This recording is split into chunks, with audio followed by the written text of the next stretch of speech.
Good afternoon, everybody. Nice to see so many people here for a change. I will now call to order this public hearing at 5 p.m. Monday, August 11th, 2025. And we will respectfully acknowledge that the land on which we gather is the unceded ancestral territory of the Silks Okanagan peoples and the Splatsin of the Secwepemc Nation. I have a long document I need to read to you all before proceeding. This public hearing is being convened pursuant to Section 464 of the Local Government Act to consider zoning bylaw number 1921, 2024, amendment bylaw 1939, 2025. Council has given 2 readings to this bylaw and directed that this public hearing be held. The Local Government Act requires council to hold a public hearing before adopting or amending a zoning bylaw. The purpose of this hearing is to allow the public to make representations to council respecting matters contained in the proposed bylaw. The order of business for this hearing is as follows. Staff will give a summary of the proposed bylaw. Written submissions received before the deadline will be received into record. Presentations from the public regarding the proposal.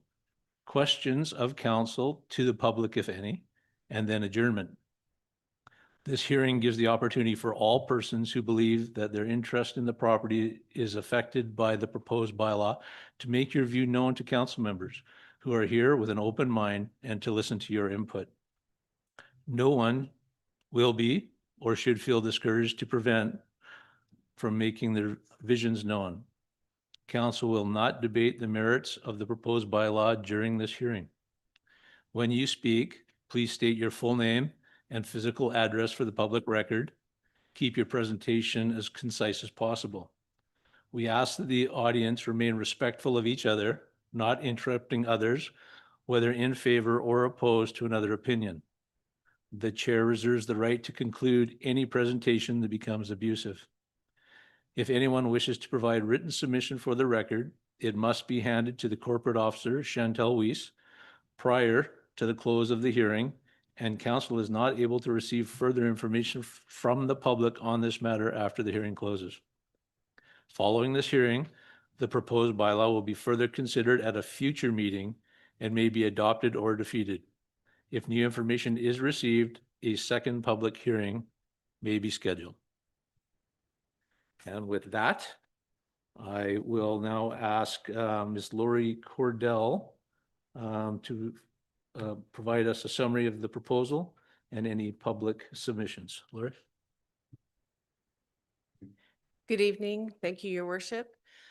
Tonight, we're here to talk about zoning text amendment application 24001.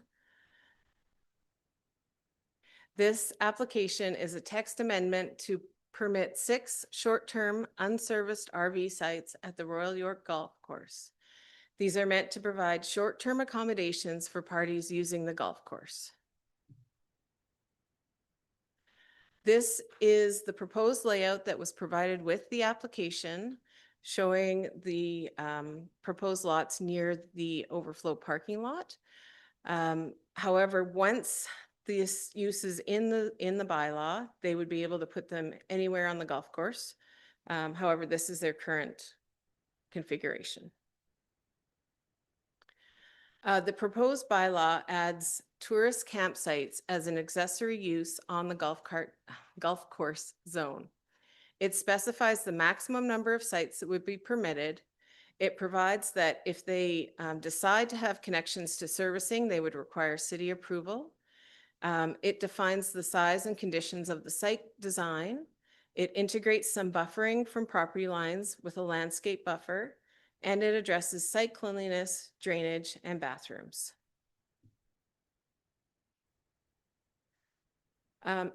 After this public hearing, we'll be preparing a public hearing report that summarizes all of the input received and provides recommendations for council's consideration at the September 8th, 2025 regular meeting. If council chooses to endorse this amendment application, it will then go to the Ministry of Transportation and Transit for sign-off due to proximity to the highway. Then it would be brought for consideration of adoption at a future meeting. At the time of publishing the agenda, we hadn't received any responses. But since then, we have received responses from B&K Closter, 272444 York Avenue, P. Duncan, 14244 York Avenue, K. Williams, 40244 York Avenue, D. Lockton, 2460 Van Cleek Road, and S. Cox, 41244 York Avenue. These responses have been provided to council, and the full responses will be attached to the minutes. And that's all I have, Your Worship. Thank you very much, Lori. All right, at this point in time, we will call for comments from people attending this evening. If anybody would like to speak, now's your opportunity. Please state your name and your address when you approach the mic.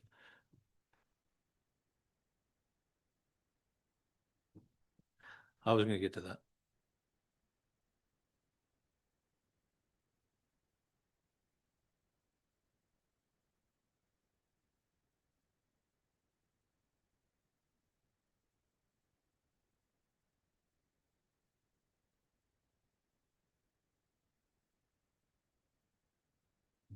Hi, I'm Lindsay Hora.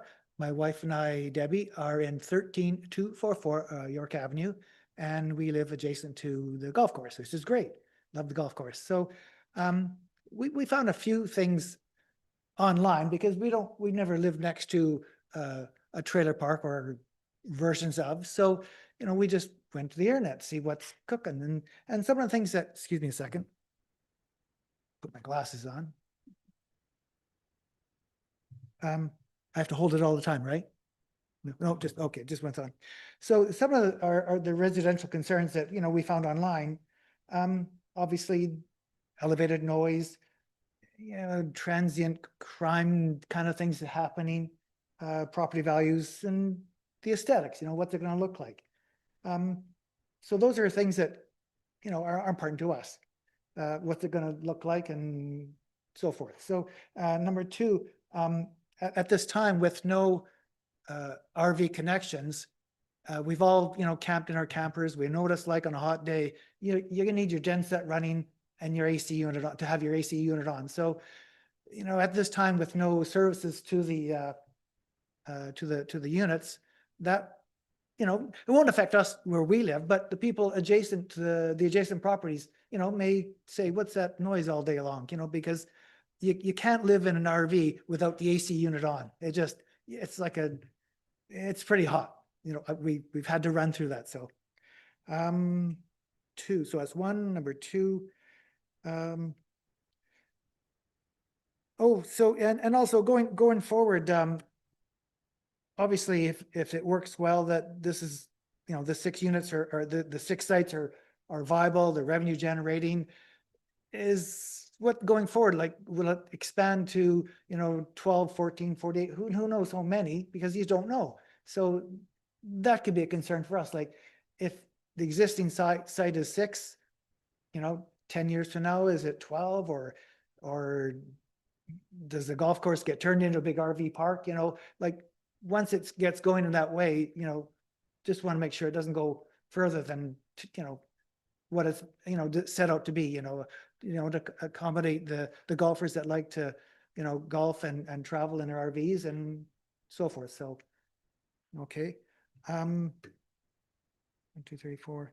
And last is number 4 on my list is, going forward, there will be additional traffic on our easement road, which, between the Royal York Golf Course and us, that we are kind of responsible for to some degree. So additional traffic with the heavy, RVs weigh a bit, the in out several times daily throughout the golfing season. So, that could, wear and tear on the road could be a contributing factor. So that's all I have to say. So hopefully our concerns are thought about, going forward. Okay. Thank you very much, everybody. Okay. Thank you for that. Anybody else?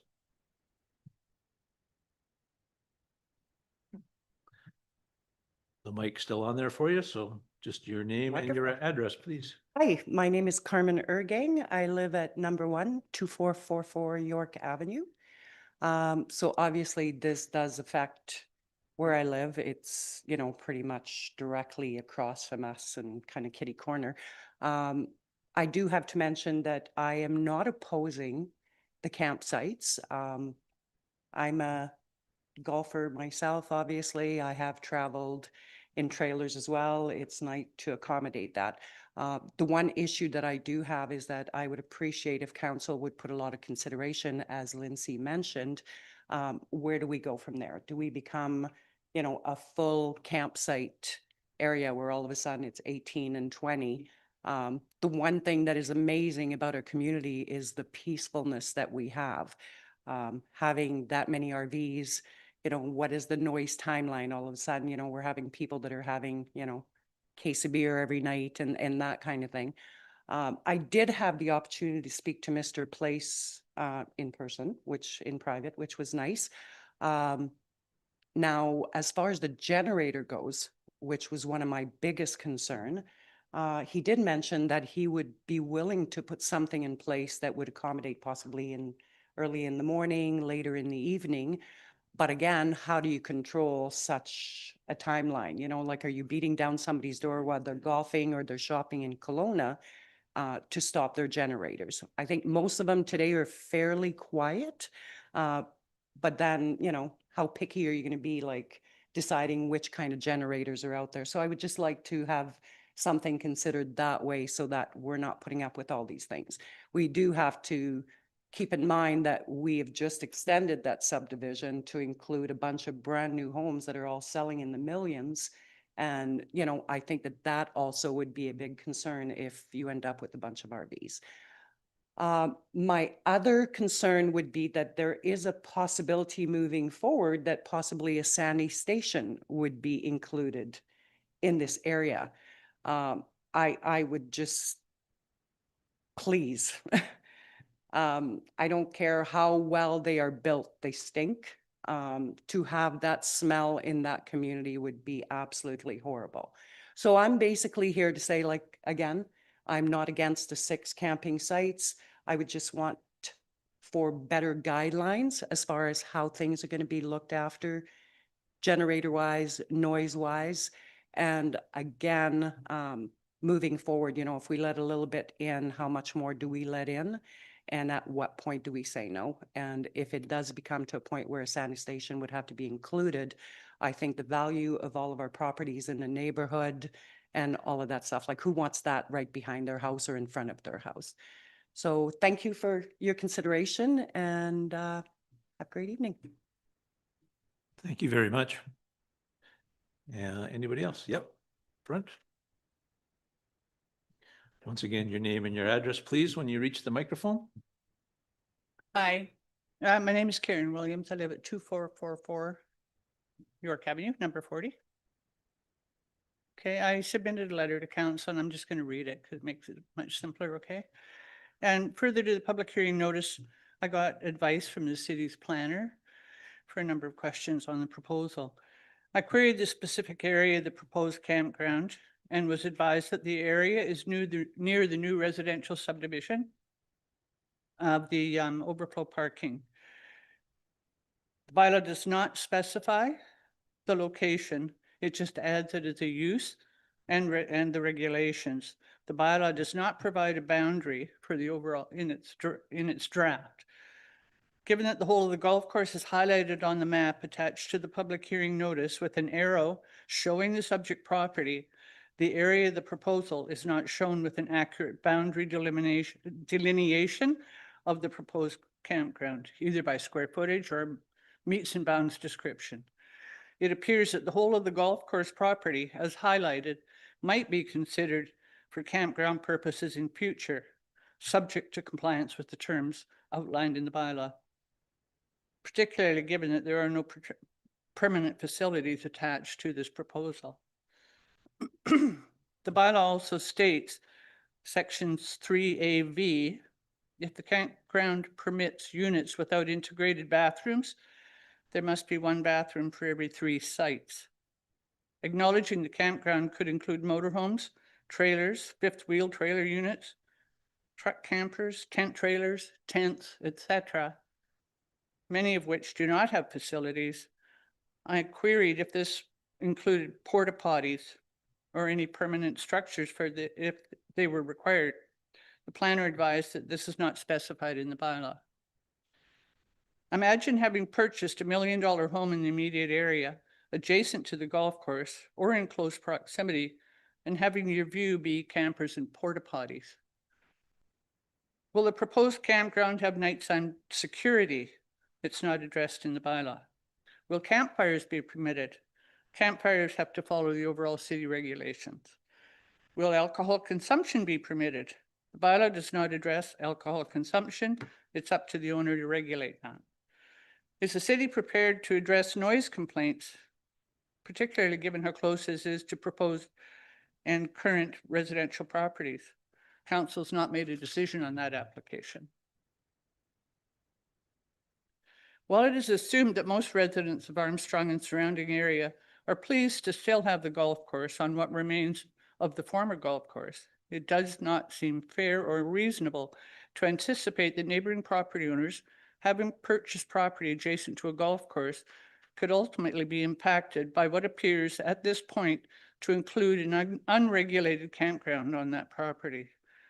This course has had many improvements and upgrades in the past year, and this proposal just seems like a step backwards.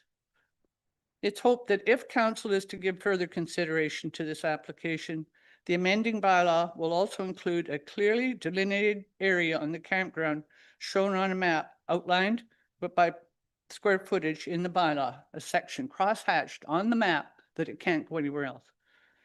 A requirement that all of the units in the campground are self-contained. That'll eliminate the need for porta potties. And the site has 24/7 security. To ensure city noise bylaws are enforced on site, campfires will be compliant with city regulations. Parking of any extra vehicles for those visiting the campers will be provided on site, and that the campground is to accommodate golfers attending at the golf course and no other camping and visitation purposes. Thank you for your time. Thank you for your comments. Anybody else?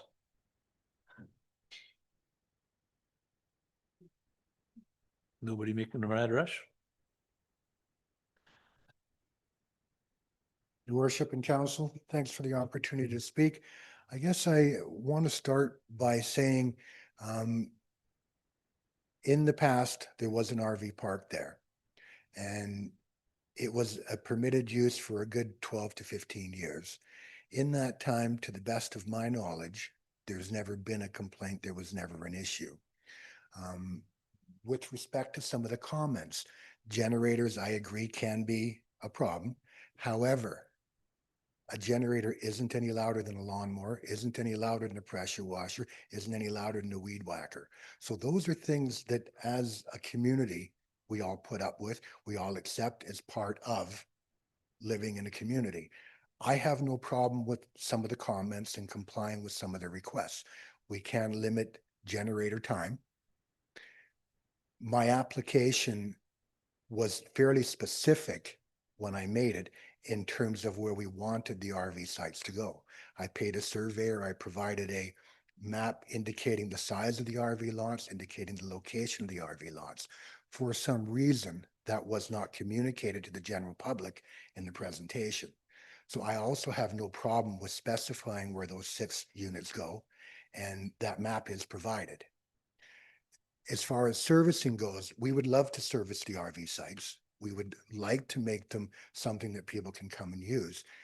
But with that said, I was discouraged from council, from administration in making that application to service those sites.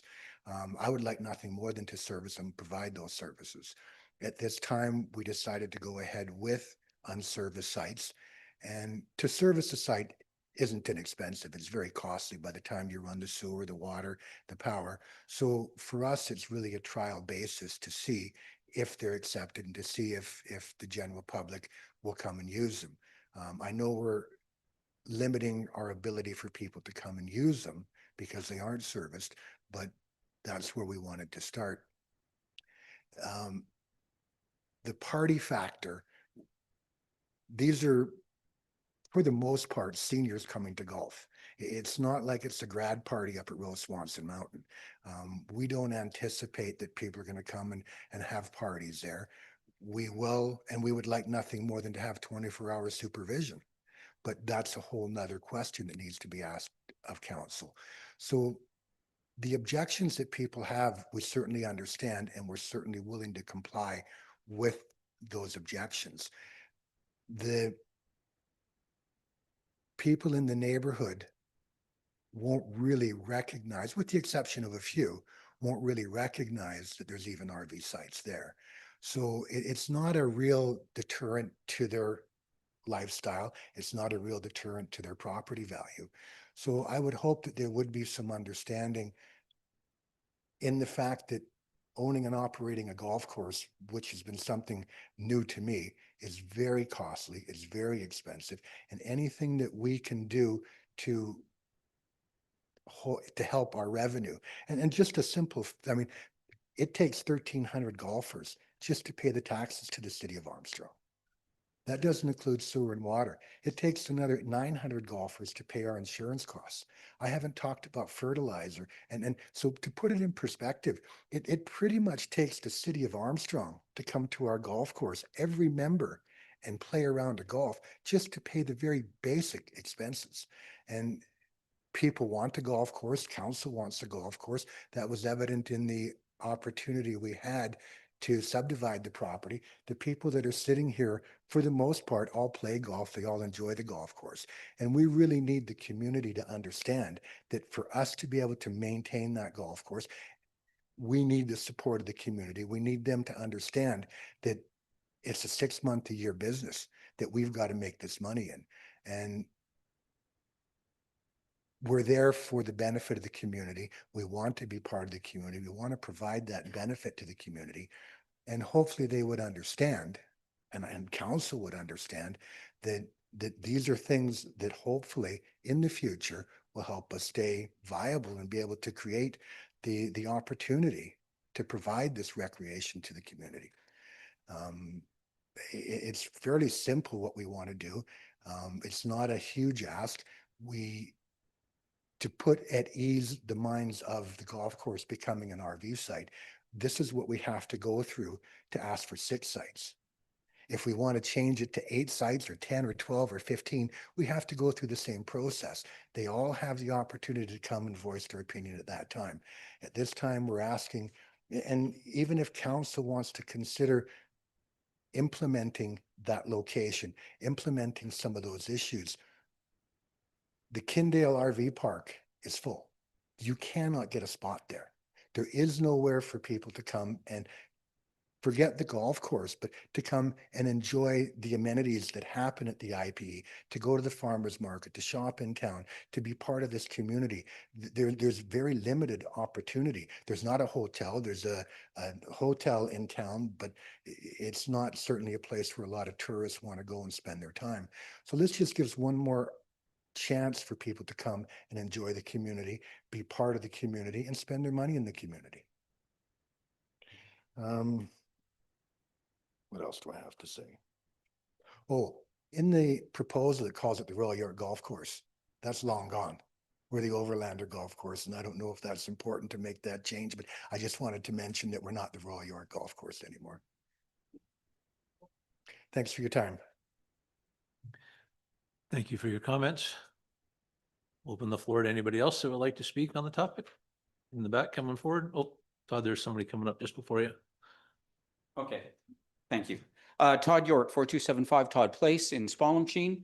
I'm no longer part of the operation of the golf course, but I do have knowledge of what the RV park was like when we ran it. We had 24 stalls in the RV park or on the golf course for, gosh, 12 to 15 years. I forget the number exactly. And when we first built it, the way that my family is of course we thought it was a good idea. We went ahead and we had the same concerns as you did. We wondered whether or not we were doing something that was going to cause grief to the community or to ourselves as the operator at that time. It turned out to be exactly the opposite. There was people from all over the world that came there. There was people from all over Canada that came there. To the last man, they were polite, they were adult, they were accommodating, they were pleasant, they were glad to be here. It's not the kind of people that go to Noisy Creek at the end of Maple Lake, for instance. This is a clientele that is, how will I put it gently, more mature. And it was a pleasure to have them around. Now, they can't golf all day. So when they weren't golfing, they would come to us in the pro shop. And my sisters and I worked there, and my mom at the time. And hi, Skinny. Hi, Jody. Todd. What would you do today? And we'd go, well, you know, why don't you go down and check out the cheese plant? Why don't you go to the farmer's market? Why don't you go try some of the local restaurants? And almost always we would hear back, we never knew. We never knew Armstrong was this nice. All we ever saw as we drove by was a few of the fast food places at the time, and we had no idea. So from our perspective, it was a way to introduce a community that we loved then and love now to other people. They became, even though we would see the same people year after year only for a few days or a week at a time, they became our friends. There are still people that we see to this day. So they ingratiated themselves into this community, and it was no problem whatsoever as far as the clientele went.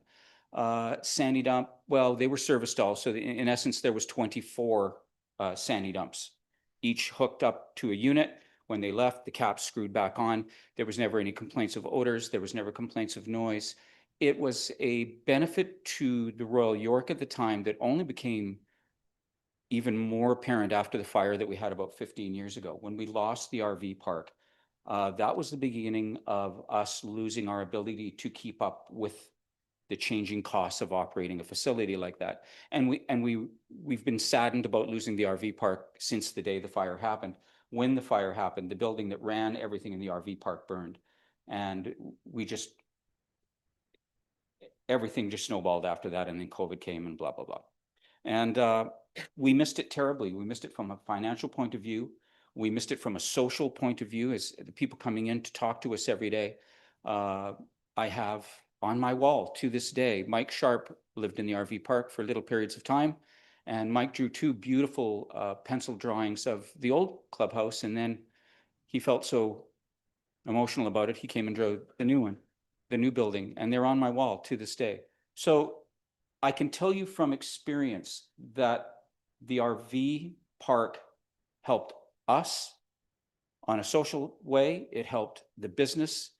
It helped the restaurants and the gas stations and the automotive places. It helped show our community off. And there was not a single detraction that I can honestly tell you that came out of it. I would love for it to be successful for Patrick and for it to be serviced someday so that people can stay more than a few days. I think right now with the way it is, and I'm being very frank, we camp a lot. We camp about 7-8 times a year for a week at a time. And I know that we would come and stay there if we weren't from the community in the spring and the fall, but we wouldn't in the summer, just due to the fact that it's too hot to stay in an RV. So I'd love to see it be successful for Patrick, and I'd love to see it be serviced someday so that it can be landscaped and taken care of. In that aspect too, when you're talking about an eyesore or difficulty, we had houses right up against RVs, and we had that for, like I say, over 10 years. They were very proud. People made sure that it was beautiful. They would show up for a few days, and out would come the flower pots, and out would come, ways of decorating their units. And you could tell that they loved coming there year after year after year. As far as open fires and whatnot, that's all regulated by the city. No one's allowed outdoor fires in Armstrong. That wouldn't change to benefit people in the RV park, nor would they ask. So I can only say that the experience of having the RV park there was nothing but positive. All of our concerns about what we were opening ourselves for were in fact unfounded. And to the contrary, it was a very pleasurable, and I'll never forget having it, and I miss it terribly. And I, like many of you, are glad that the golf course is still there in the aspect that it is. I played it a few days ago. It's never been nicer. I'm very proud of what Patrick and them have done. And I hope that council makes the right decision and allows an ability for this to be able to move forward and have additions. Golf courses and RV parks go together hand in hand, and they have so in communities all around Canada. So thank you. Appreciate it. Thank you for your comments. And there was somebody in the back wanted to say something? No, pass. There we go. Your name and your address, please, when you approach the mic. Joanne Kletzky, number 18 to 444 York Avenue. And this is on behalf of my husband, Ken, and myself. It's going to kind of reiterate what everybody said already, but excuse me, we have been to several golf courses in BC that do have adjacent RV sites. But every golf course has been located in a rural area, not in the middle of an existing residential area. And the RV sites are almost always fully serviced with sewer and electrical. Our concern, excuse me, with unserviced RV sites is could lead to the wide use of generators, which Patrick's addressed already at various hours of the day, thus possibly violating existing residential noise bylaws. Not to mention the increased use or potential overuse of current restroom facilities. Will the proposed RV sites cater to a particular type of RV, or could it lead to, our concern is, new seasonal residential communities, which everybody knows they're popping up everywhere. All you have to do is go to Vernon and see where all the guys are parked. And that's one of our really big concerns, is that the access would be locked out, so when you guys aren't there as a golf course to oversee what's going on there. So the other 6 months of the year that, the homeless aren't deciding to move in. And in conclusion, if the zoning should proceed, we highly recommend the sites be fully serviced, restricted to a certain type of agreed upon RV, and strictly seasonal use. Thank you. Thank you for your comments. The mic's open, the floor is open. Anybody else like to make a comment? Not seeing a whole lot of motion. I'll ask a second time. Does anybody want to speak to this? And the third time, does anybody want to speak to this? Seeing nobody interested in pursuing the opportunity to speak, were there any comments, Chantel, from those attending electronically? No, Your Worship, there aren't any electronic attendees. Thank you very much. And then at this point in time, we will consider this public hearing adjourned. And that will be 5:33 p.m.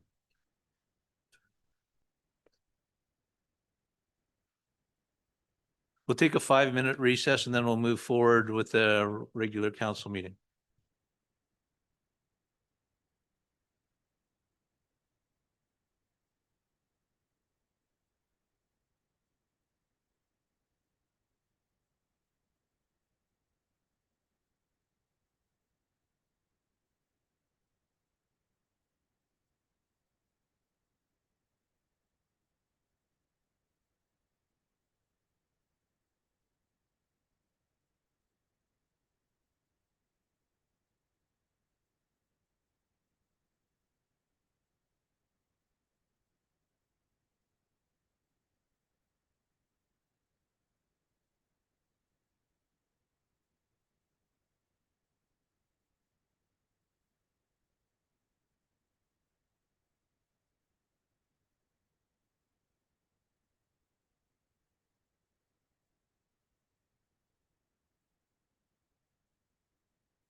Hello, everybody.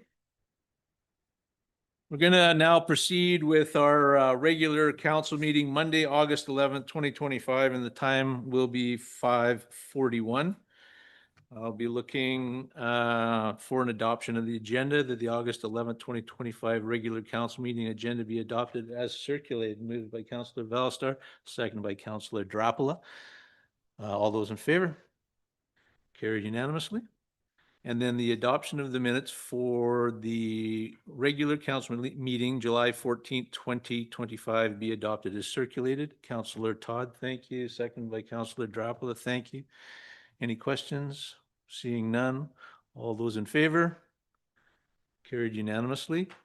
And that the public hearing minutes from July 21st be adopted as circulated. Moving Councillor Wayner, thank you. Second, Councillor Valstar, thank you. Any questions? Seeing none. All those in favor? And this will be carried. To start off our evening, or the next section, I guess, of our evening, we have Danielle Hubbard here from the Okanagan Regional Library to do a presentation for us. Got your mic on there, Danielle? Thank you. Oh, I was just reminded 6 minutes ago to do that. Okay.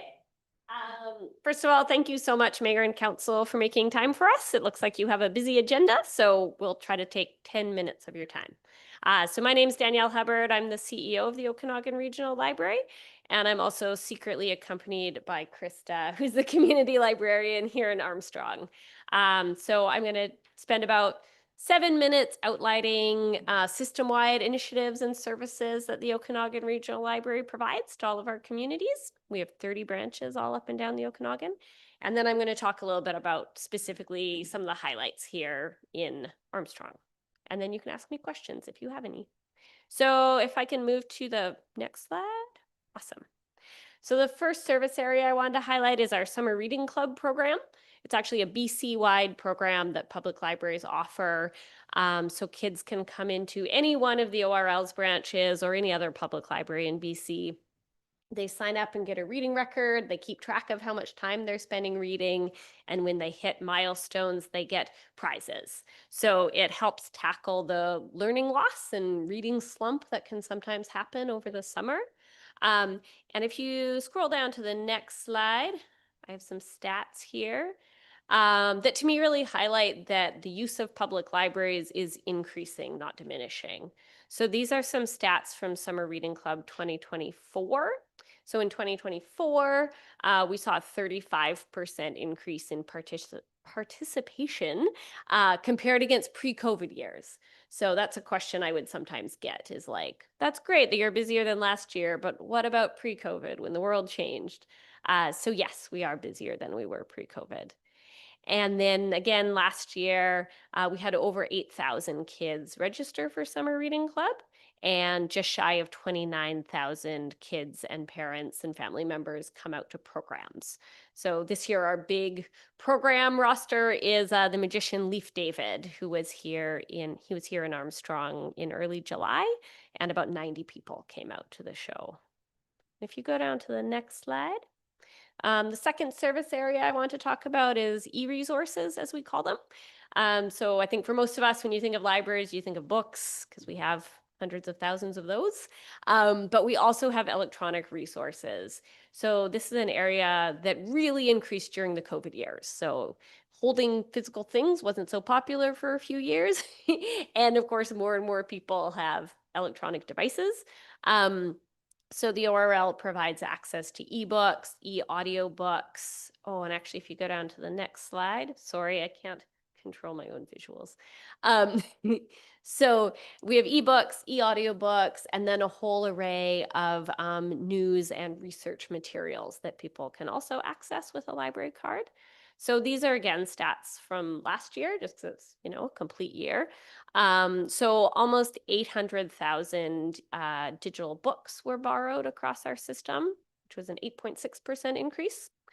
And then a steeper increase was in e-audiobooks. So books that you can listen to, while you drive or while you're doing the dishes or whatever you're doing.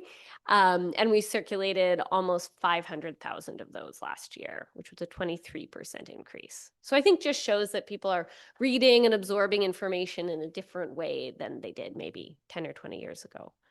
And then actually the steepest increase, 61%, was in what we've called digital magazines here, but that's also newspapers and news resources more generally. And if you go, awesome.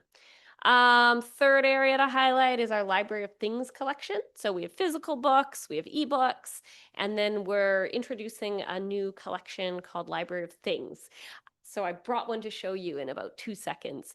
But some of the images on the screen there show some of our Library of Things kits. So we have radon detectors, very popular during the summer, during fire season especially. There's a microscope kit, a number of robotic kits, so to help kids explore STEAM tech, like, science, technology, engineering, and math learning.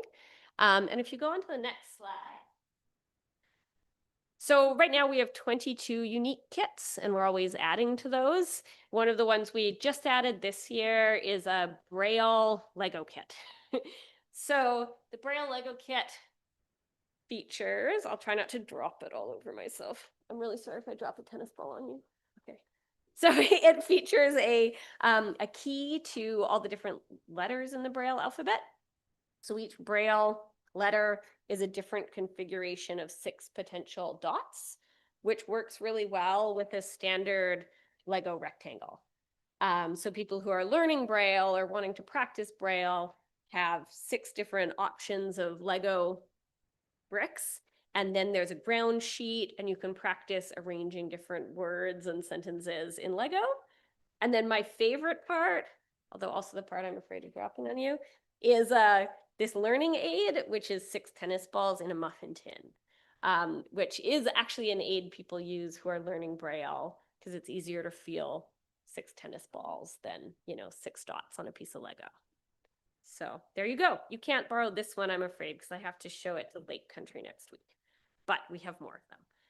And last year they circulated just under 2,000 times. Next slide, please. Thank you. So 4th area of service, this one's particularly relevant in Armstrong. So we have 30 branches. All of our branches de facto kind of serve as casual heating and cooling centers and areas of refuge for people, because we're air conditioned and we're heated and we're open to the public.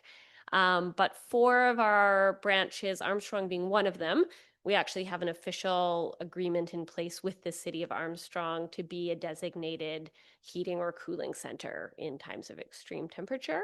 So if that happens, if there is a heat dome, then the library will stay open additional hours working with city staff to provide those resources.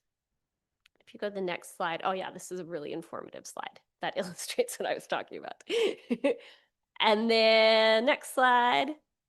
I just wanted to end with saying a few things about funding before I go on to talking about what's happening locally.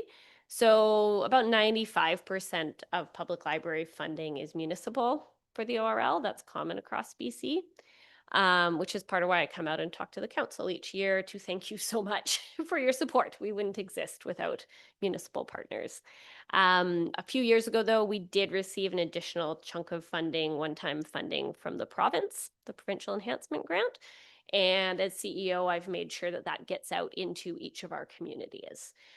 So in Armstrong, we haven't done the enhancement yet, but we'll be putting blinds up on the program room because it has an incredibly beautiful view, but also gets very hot and blinding at certain times of day. So that will make it easier to use that space all year round at all times of day. And so then at your local level, again, one of the biggest programs that happens every year is Summer Reading Club, which is winding down now. But it's still, kids can still come in until September and claim their prizes. So that's really exciting. I was talking with Krista this afternoon before we came down here, and she does an amazing trade in escape rooms. So what happens at the local level is really driven by the staff who work in each of our local communities. So I know Krista doesn't want to get up and speak, so I'll just say good things about her instead. But Krista is actually one of our most gung-ho community librarians for running programs. So arranging movie afternoons, running escape rooms. There's a regular weekly story time. she and her staff will often bring in some of these Library of Things kits and do STEAM programming for different ages. I just can't actually say enough good things about what happens here in Armstrong. And we're very fortunate to work with a supportive city as well. So I want to thank you all so much for that. And then if you go to the last slide, there's my contact information. So I'm happy to take some questions, but you're also welcome to reach out to me anytime afterwards as well. Thank you. Thank you, Danielle. I got to see you at the regional district along with Councillor Fowler. So this is not new, but I'm continuously excited about how proud you are of your program and the success it has here in our community. I'll ask council if anybody had any questions. Councillor Velster. Thank you very much. What a wonderful presentation. Thank you so much. you. Question on the Library of Things. So the way that that works is that people can go and sign it out, take it home, explore it, and then bring it back. Just same way as a book. Yep. Same way as a book. Very Yeah. cool. Very cool. And Sorry. you can put them on, often in smaller branches, we might not have 22 kits just like kicking around behind the desk. But people can put them on hold and then they'll come in on our next van trip. So we have a couple of delivery vans that go all through the system every week. Yep. Thank you. Super happy to hear that the library numbers keep increasing year over year. Is there a way to find more localized numbers for us where we could see just what's happening through Armstrong Small Machine at our I branch? left them with me and then I left them at my chair. Sorry, I have more local numbers. Fantastic. That's embarrassing. Yeah, Krista prepared this for me and then I was so excited to present that I left it under my chair. Okay, so this is from last year. So last year, patron visits, so that's number of people in through the doors, was 40,201, which was a 7.7% increase from the previous year. Circulation, so number of books that were checked out at the Armstrong branch. I'm not always that great at reading really long numbers. 79,846. Which was pretty much on par with the year before.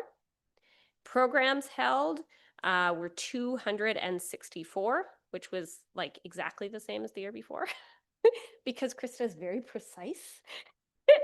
And then program attendance last year was 7,668 people attended programs at the Armstrong branch, which was a 19.7% increase from the previous year. I won't read more because those are all that I have at my fingertips. That's great. Thank you. Yeah. Councillor Todd. Thank you. I just want to put my 2 cents in about how proud we should be about our library in this town. It's a wonderful place. Chris is amazing. You're amazing as the CAO, and I'm just I'm happy to be this council's representative on the board. It's a great opportunity for this community to check out the library. We go down and we get the escape bags for the grandkids, and they love them. They're wonderful. Thank you. Awesome. Thank you. Anybody else? No, once again, and I know Councillor Todd, I think you played with the radon detector too, didn't you? Yeah, so there's all sorts of really cool things you can take home for. It was the air quality monitor because I live across from the pellet plant. Ooh. Anyways, yeah, thank you very much. And thank you guys for all your hard work. It's nice to see that our library is being used and utilized by those numbers that you provided us, specific to our local library. That's some really impressive numbers. Thank you. Thank And you. thank you, Councillor Todd, for sitting on the library board. Thank you. All right, moving along. Next, we have Bond Creative to provide us an update and some information on wayfinding signage for the city of Armstrong.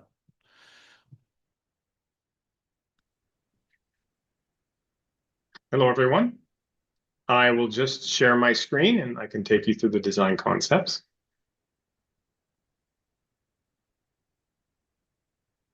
Well, I just sent a request to share.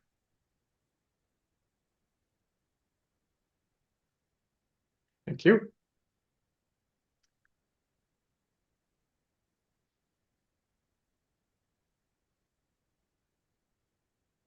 Okay. So we've provided 3 concept designs. This is post being on site and doing an audit of the city of Armstrong.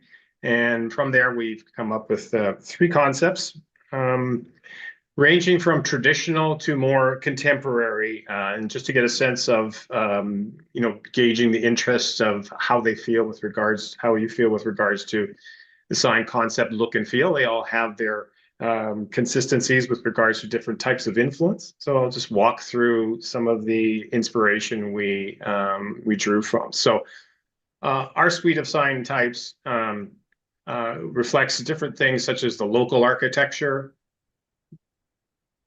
color palettes. This is the brand color palettes, as well as exploring other complementary colors, the use of materials. We're talking signage, so the use of metals, steels, woods, those types of things that reflect a reflection of the city of Armstrong. We also take our influence from the surrounding nature, that things we see there, wetlands, different types of architecture again, but the nature is another component that we'll look at.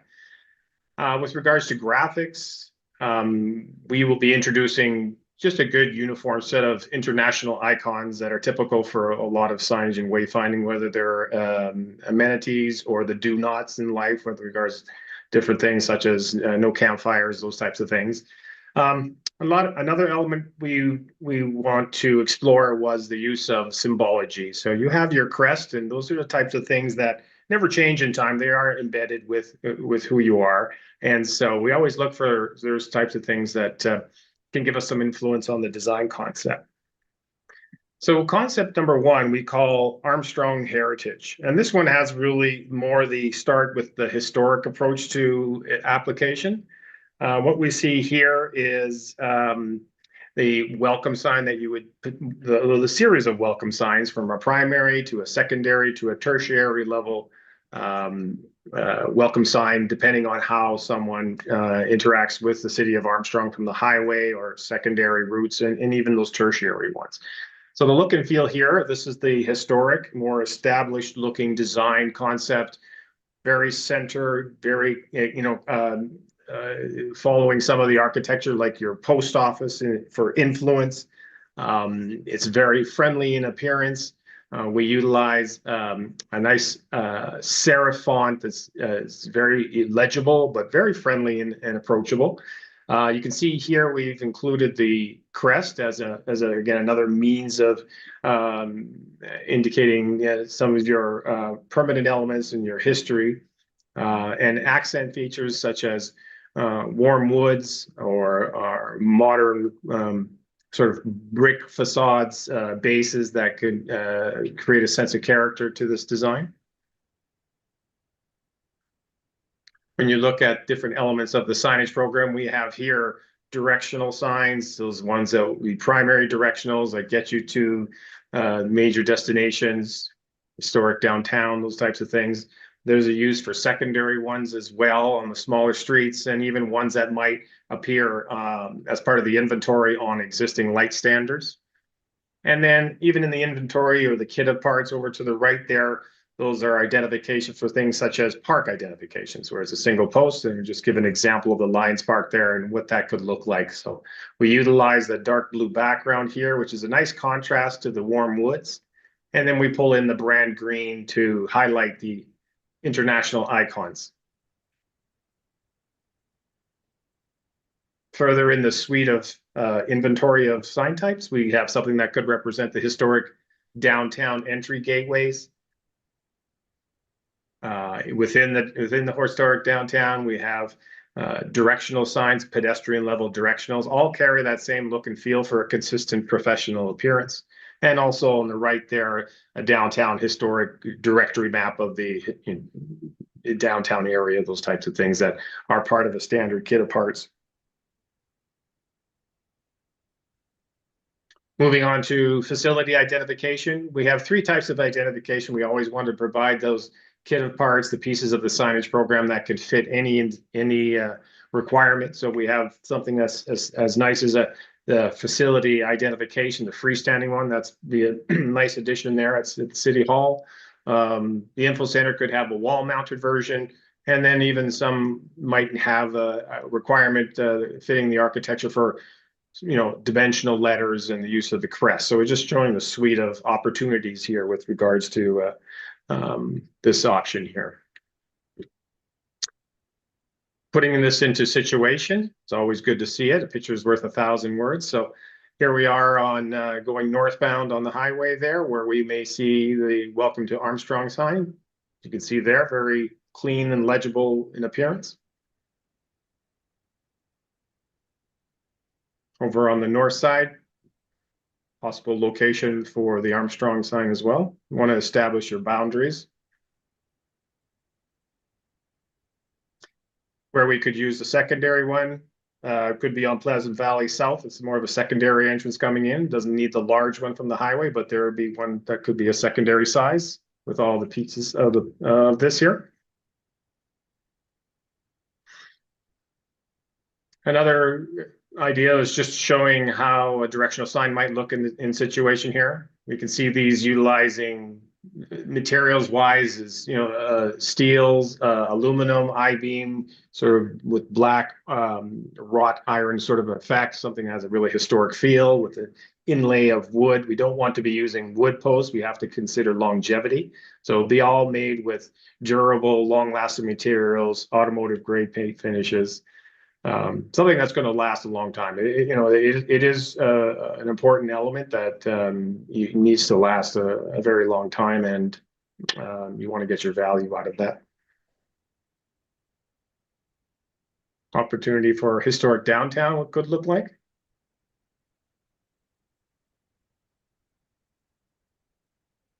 Armstrong City Hall in the landscaped area there in front of your building. And then if you had a tertiary roadway just getting into the historic downtown area, this one's by Okanagan, via that single post application.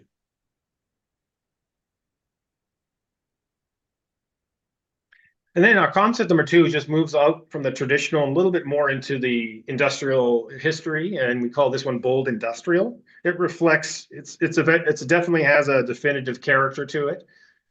Really a strong reflection, and use that word purposely, is building on the Armstrong name in a really strong sense. Armstrong is a quite long name with regards to trying to represent it on a welcome sign. So here we show it opportunity from a primary welcome sign on the left to more of a secondary and a tertiary. And this one we explore a little bit what Armstrong may look like vertically, just to get a sense of scale and size on those smaller situations where you don't have a lot of footprint to work with. But the font here is a very strong, like mentioned, strong, bold font, utilizing rustic materials and metal, oxidized black metal finishes. Again, getting that idea of more of an industrial appearance to it.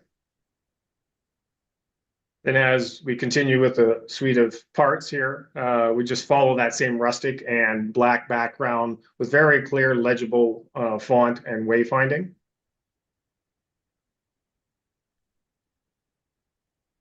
Thinking about how we could express it in the downtown, historic downtown area. Directional, pedestrian directional when you get out of your cars in the historic downtown and make your way through the downtown core. And also the historic and the mapping system on the right reflects that same aesthetic. Here we can see a facility ID. Start using the upper and lowercase fonts here to make it a little bit more friendlier. The font itself is quite bold, but it has very rounded features to it. So it's bringing that balance of strong, bold, industrial feel with a little bit of softness on the characters. And then in situation, we have welcome sign, north and south.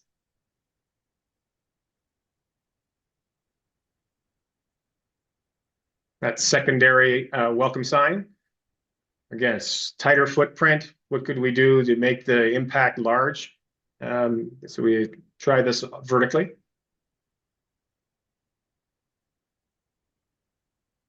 The vehicular directional sign.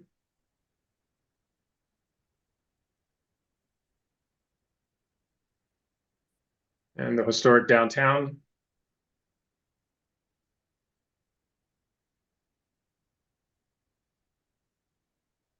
City Hall.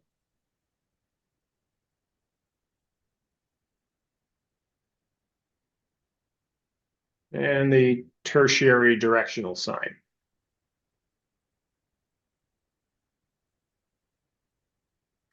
The third option is a little bit more on the contemporary sign. We call this contemporary landscape. So it really pays homage to the wetlands, and that was our influence for this application.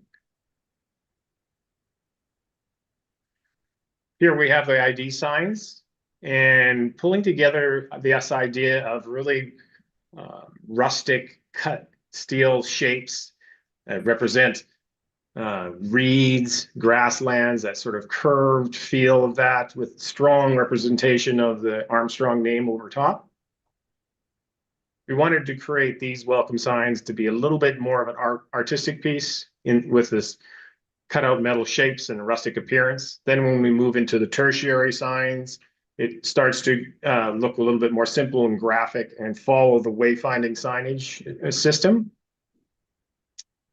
Here we can see on the left, a primary vehicular directional sign. Again, good contrast, legibility. That's the main focus of any wayfinding sign, is it has to have function over form, but we want to create a balance here.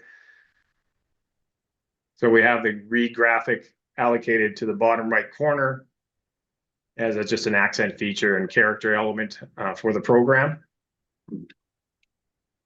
Secondary, tertiary level signs, park identification on the right.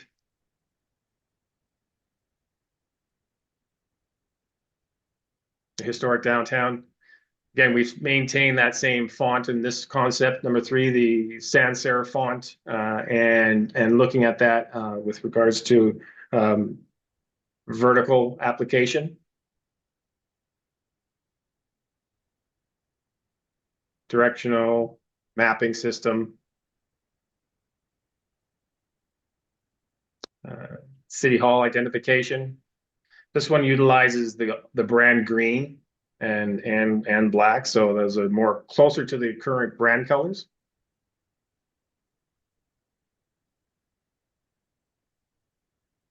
And seeing it in situation. Main ID from the north.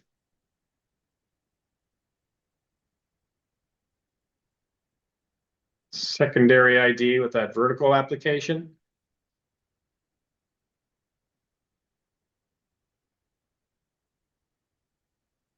Directional sign, you see a little bit more in its 3/4 view. Black face, green section comes up the side, grass element.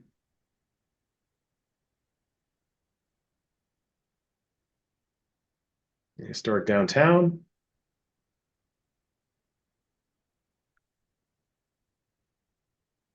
City Hall. And then the tertiary directional on concept 3. These are the 3 concepts we presented. And that's the last slide.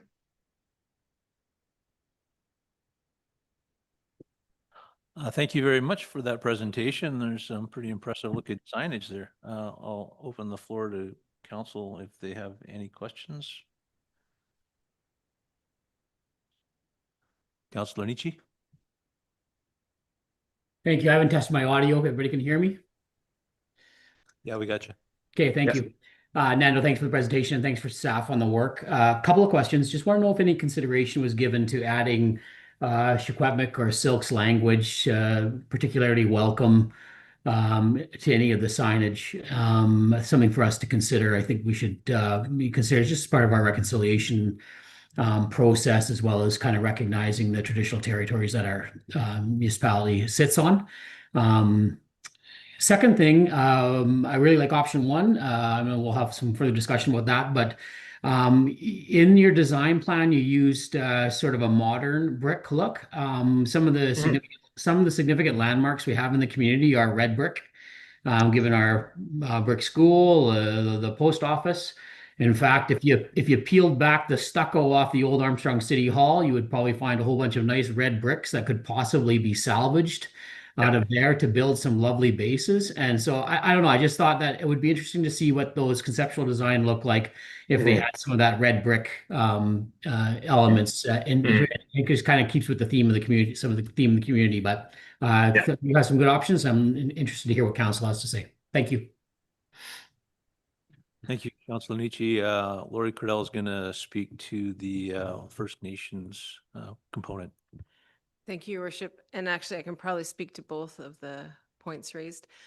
So in terms of adding that welcome, that's something that's definitely been on our mind, but wasn't in the direction we provided to the sign company at this time. So I think we can look at how we would integrate that. It's definitely something we've all been thinking about. In terms of the brick, it's interesting that you bring that up because it was originally shown in the red brick, but we had, I guess, we had preferred the look of this brick, but this brick ties into the revitalization, that paving look that was downtown. So we were thinking it was a way to bring sort of the old and the new together. But they do have a version of it with the red brick. Thank you, Ms. Cordell. My only question was, what about the reflectability for highway signage? Is that going to stand out quite a bit so we don't have to provide power and lighting and all those other things to it? I can speak to that. Anytime you have a welcome sign or an ID sign on the main highway, it's always a bit difficult to get power there. And there are different options to do that. I mean, ideally, the money spent on creating a really impactful and significant welcome sign, you really should try in some way to illuminate it. It really just will make the sign pop, especially with halftime of the year when everything is quite dark on the highways. So the use of solar isn't always an option. You know, there's pros and cons to that, but other than that, really just trying to make sure we have the best contrast, a really dark, deep background against a white, bright lettering to maximize the legibility of the sign and the visibility of the sign in the evening hours. Thank you, Councillor Todd. My only comment would be, I prefer number one, but that's incidental at the moment. I think the brickwork for the historical downtown's a bit overkill. I think if it was just the same two wooden posts as the Armstrong City Hall, and perhaps use the overkill brick on the entrance on PV Road, so that it looks a bit more substantial up there and a little less haphazard. Councillor Fowler. That was interesting to hear about the red brick for sure. And looking at the signs that are there, the one beside on the first one, it looks like is it steel bars? They look like they've kind of got that brown tinge to them. I just wondered if there's an opportunity to have a picture of them to compare the color of the red with what's presented. It just seems to me that, yes, we're revitalizing, but we still are wanting to capitalize on the historic aspect of the community. We have the 1893 on the signage and stuff. So just visually, I guess that's what I'm wondering. So maybe it'd be no big deal to just have a look at it visually. Thanks. Thank you, and Councillor Wayner. Thank you, Your Worship. Yeah, my preference through a process of elimination would be option one as well. And like my fellow councillors, I think I'd like to see, since we already have the rendering, I think somewhere as well, I'd like to see the option with the red brick as well. Thank you. That is coming up a little later in our agenda so that we can go forward with whatever we decide at that point in time. So if there is no further comments on what we've seen thus far, we can move on. Nando, thank you very much for your presentation, and you'll be hearing from us shortly. Thank you. Next up, 6.1, Corporate Services, the Municipal Insurance Association of BC voting delegate. We need to choose who is going to represent us at UBCM as the voting delegate.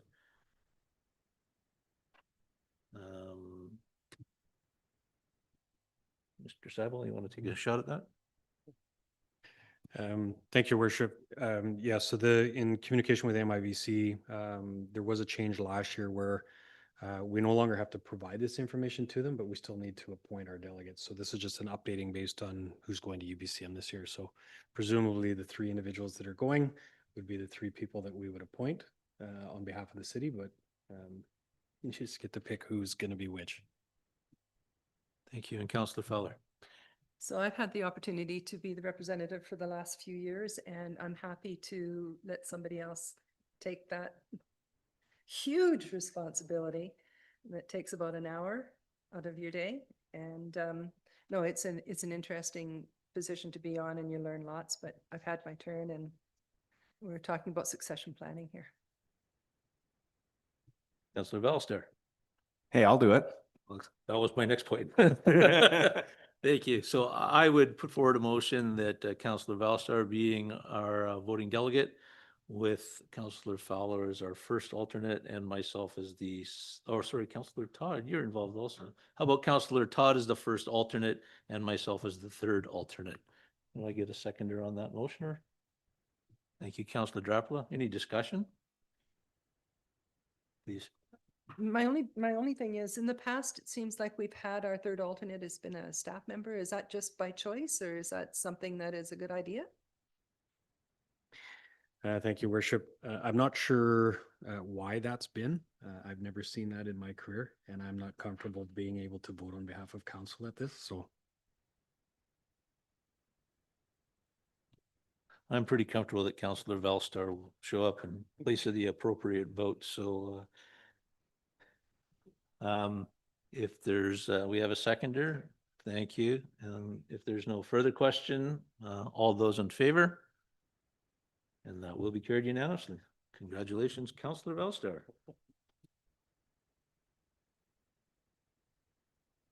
And now, is there a report with this, Chantel, the North Okanagan Accessibility Plan? Yeah, thank you very much.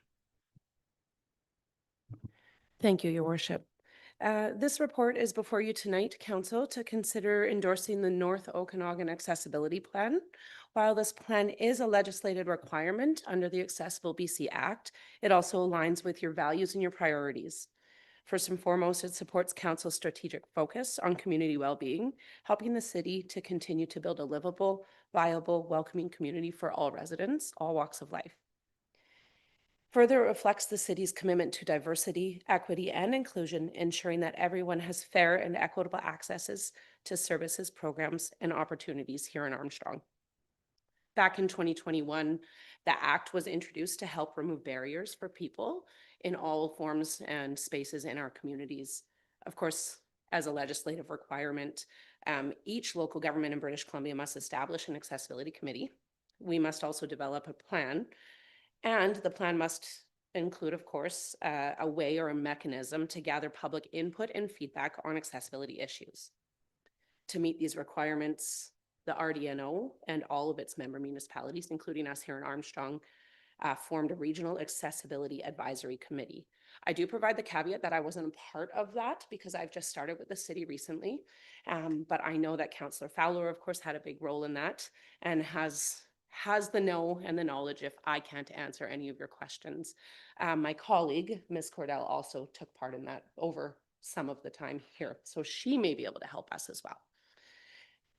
So instead of working separately and to make better financial and pragmatic sense, the region collaborated to create one shared plan. Of that, committee's direction was to pool $25,000 in provincial grant funding to retain a contractor to help us form the plan. We contracted Urban Matters to support the development, and over the last 2 years, the committee met regularly, held public engagement sessions, and gathered input from each participating community. The plan, as you might have read in your agenda, focuses on 6 key areas. First, accessible public spaces and outdoor recreation. Second, safer, more user-friendly transportation options and methods. Third, inclusive programs and services. Fourth, clear, accessible communication and information channels. Fifth, working together to remove barriers.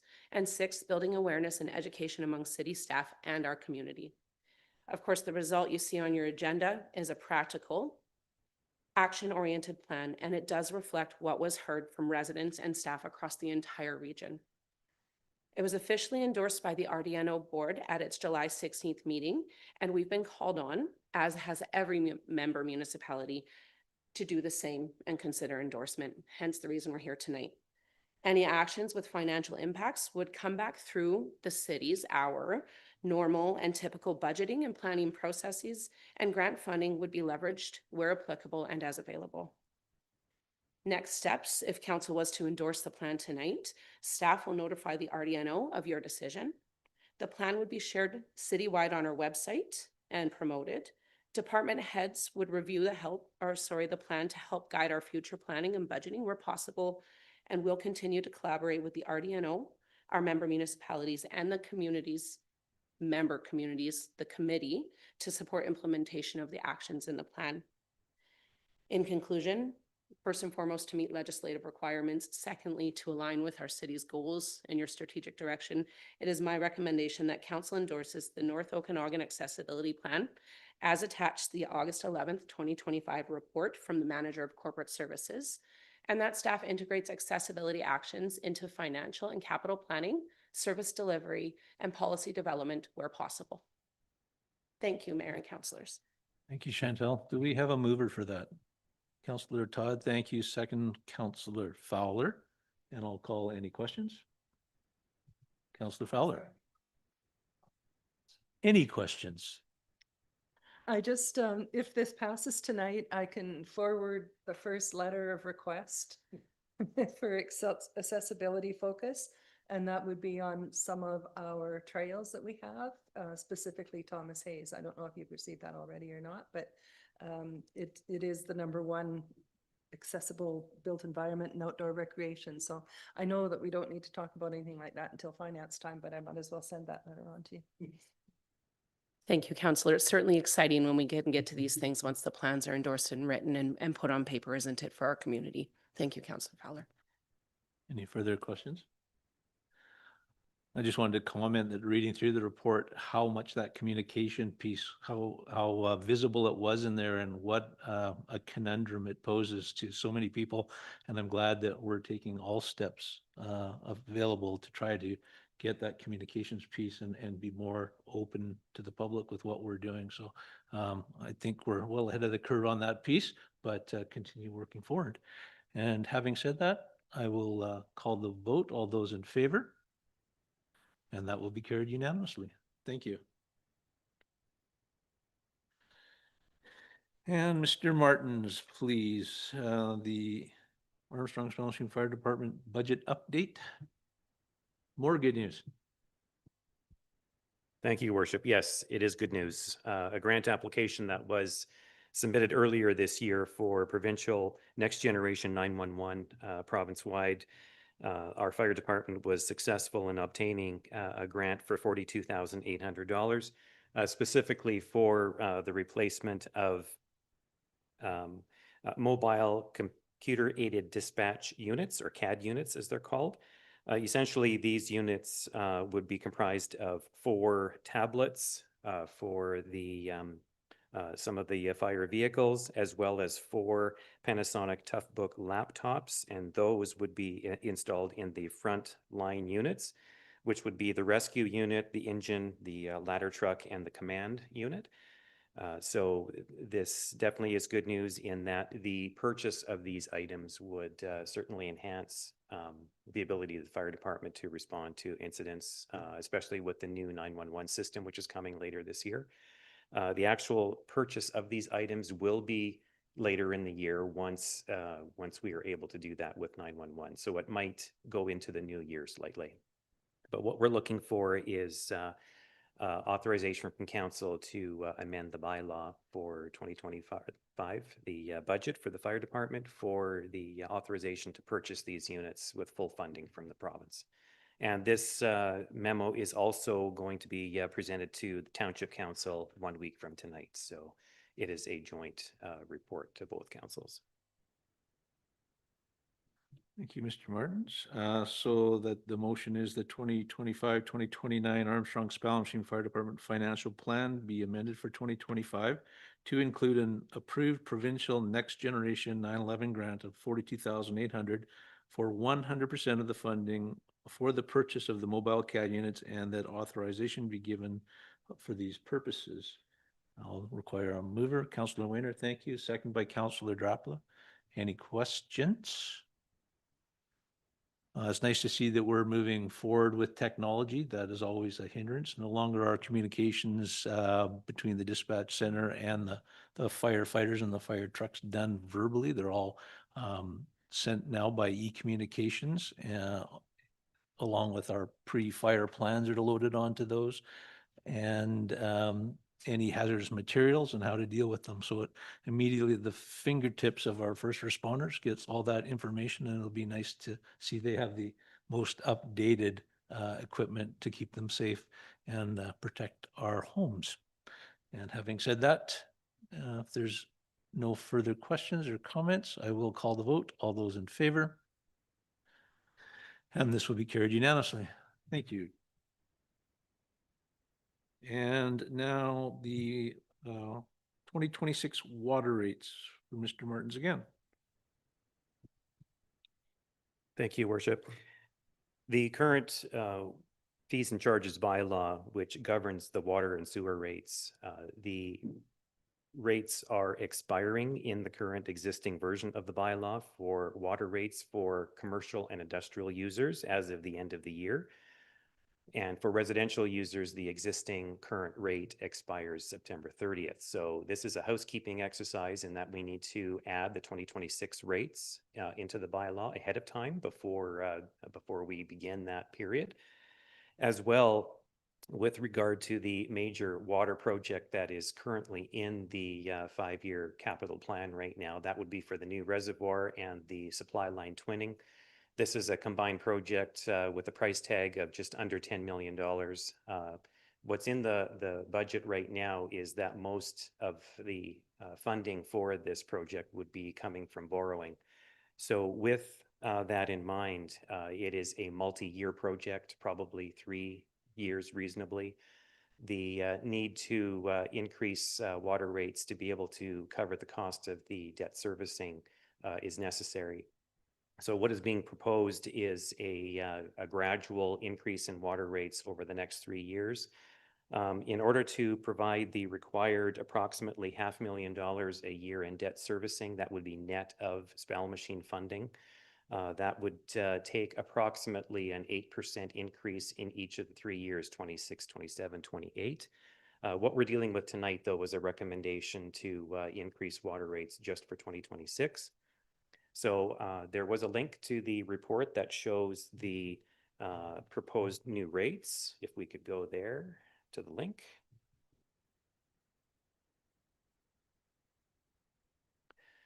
So the items in red are the rates that are being added or are being suggested to be added. So for the fixed fees, there is no change for October to March. So that 6-month period would be the same as what they have been before. And again, that's to mirror what has been done recently in the past in that water rates stay the same for a 12-month period. So then effective April 1st of 2026, that's when the 8% increase would take effect. So that would be for the fixed fees. Moving down to residential fees, most residential customers are semi-annual, but there are some that are quarterly. So this particular section is just for quarterly. And again, adding the 2 quarters of the fourth quarter for 2025 and the first quarter 26 would be the same rates as what we have right now. However, the new rates are shown there with the 8% increase, and that would be effective April of 2026. So further down, we have our semi-annual residential users, and the exact same situation, except the billing period, of course, is different. It's 6 months rather than 3 months. So from October 25 to March 26, rates unchanged, and then rates would be increased starting in April of 2026. And then for commercial quarterly, that's on a calendar year basis, so that would be January the 1st. Again, the rates reflect that suggested increase. And industrial rate as well would increase starting January 1st. It's also necessary to add sewer fixed fees to the bylaw starting in October, since the existing rates expire in September of this year. Staff is proposing no increase at this time to sewer fees, so it's just adding the existing rate that's in effect right now. In the report, there was some comparisons given as to the impact for residential and commercial users. So this is an illustration where a residential semi-annual user using 150 cubic meters in a 6-month period, with the proposed water rate increase, they're both for fixed and metered, it amounts to approximately $21 increase for that 6-month period. For a commercial customer who uses 300 cubic meters in a quarterly billing period, that would be a total increase for that 3 months of approximately $26. Staff have also provided comparative rates of other water rates in the region, specifically Greater Vernon Water for their 2026 rates, and the City of Enderby for existing 2025 rates. So we can see that with the proposed increase for Armstrong water rates, Greater Vernon water rates would still be considerably higher. However, Enderby's rates are lower. Now, I do have some numbers that I can give you verbally that provides a apples to apples comparison. That's not in your report, but essentially the same illustrated consumption that I'm showing here, but using our neighbors' rates and allocating it on a monthly basis so that we can see what it's like on a month-per-month basis. For a semi-annual residential user, it works out to total cost would be $47 per month, whereas in Greater Vernon, it would be $77 a month, so considerably more. And for Enderby, $23 per month. For commercial, using the same illustrated consumption, the monthly amount in Armstrong would be $115. Greater Vernon would be $309, and Enderby $87. So looking at Enderby's rate structure, the difference in the rate structure is substantial from our own rate structure, and where the differences mostly are is that the fixed fee, it includes the first 85 cubic meters of use for residential customers, whereas the fixed fee in Armstrong here is zero. There is no, it doesn't include any provision for a consumption. Consumption is after that. So it definitely shows that Enderby's fixed rate, most of their rate structure is variable, it's consumption, whereas we have a fixed charge. So that provides at least some context on where we're at compared to our neighbors. So staff is recommending that the proposed rate increase would be implemented and that a bylaw amendment be brought forward to council. Thank you, Terry. So moving forward, council endorse an 8% increase in water rates for 2026 effective January 1st for commercial and industrial users and April 1st for residential users. And that an amendment to the fees and charges bylaw be brought forward for consideration. Do we have a mover? Councillor Todd, thank you. Seconder, Councillor Drapla, and now questions.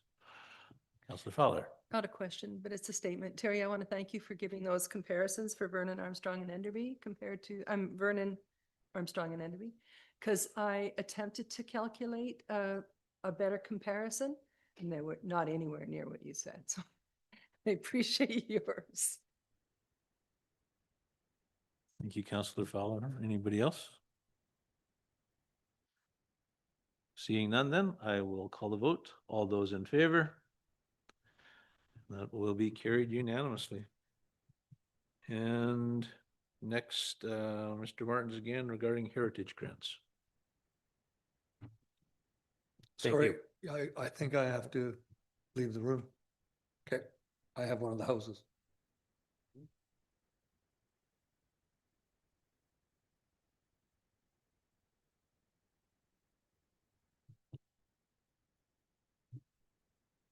Thank you, Your Worship. In 2024, Council made the direction to dissolve the Armstrong Heritage Society. This was an independent legal entity that had existed for a number of years. It was owned and controlled by the City of Armstrong, and its purpose was to accept applications and vet funding applications for heritage restoration and repairs for all properties that had registered heritage status. Council also directed staff to bring forward a new policy and a new program to reinstate as a direct city function rather than going through an independent legal entity. So that is the subject of this report. Linked to the report is a proposed new policy providing a suggested process with eligibility and the function of public making applications and decisions being made. Ultimately, the policy was derived from a desire to see as simple as possible application process. The city has currently 12 registered heritage properties. So the intent here is to provide funding for items such as structural repairs, roof repairs and replacement, exterior facade restoration or repairs, including repainting. Those are the criteria that we're suggesting. It would all be exterior, just like it was before. The type of grant would be anywhere between $500 and $2,500. So that would be the window, the minimum and maximums that staff is proposing. The window of application would be any time, so there would be no specific window. It would be as long as there is sufficient money in the budget, an application can be made and vetted. Staff is suggesting that the CFO, myself, and the planning manager would be the two staff members vetting applications and approving grant applications. If council desires for that to be at the council level, that we can certainly do that, but that's the suggestion at this point, is that we would keep it to a staff level. The actual payment of the funds is being suggested that it would be based on submission of copies of paid receipts, as well as photos of the results before payment is issued, and that successful applicants would have 1 full year to complete the project from the time that a grant has been awarded. Also, what we're suggesting is that there would be no more than 1 successful grant per property every 3 calendar years, just to spread things out a little bit. Currently, there is funding of $19,000 approximately. That's the leftover funding from the Armstrong Heritage Society. It's being held as deferred revenue right now, so that fund money is available. So at this point, if council approves the policy and we launch the program, that money would be used first, and then there would be no impact on the budget until that money is exhausted, and then we would be submitting an amount annually in the budget to fund the program. So staff is looking for approval of the policy as well as direction to carry on with launching the new revised program. All right, so the motion that council approve the Heritage Grants Policy number 200-43 as presented by the Chief Financial Officer on August 11th, 2025, and direct staff to launch the grant program. Movers, Councillor Wayner. Seconder, thank you, Councillor Valstar.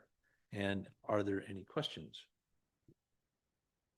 Your Worship, can I ask a question of staff? Please, go ahead.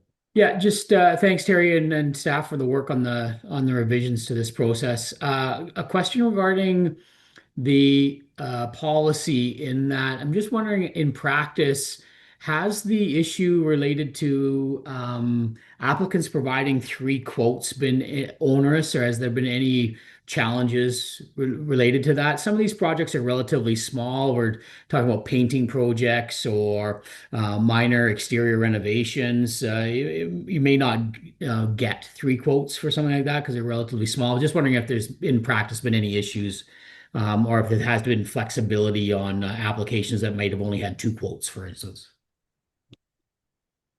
Thank you for the question. I wouldn't see this as it being an absolute requirement to have 3 quotes. I realize that today it could be difficult getting 3 quotes. Years ago, it was quite common, but these days, we would still obviously look at an application if there weren't 3 quotes. Yeah.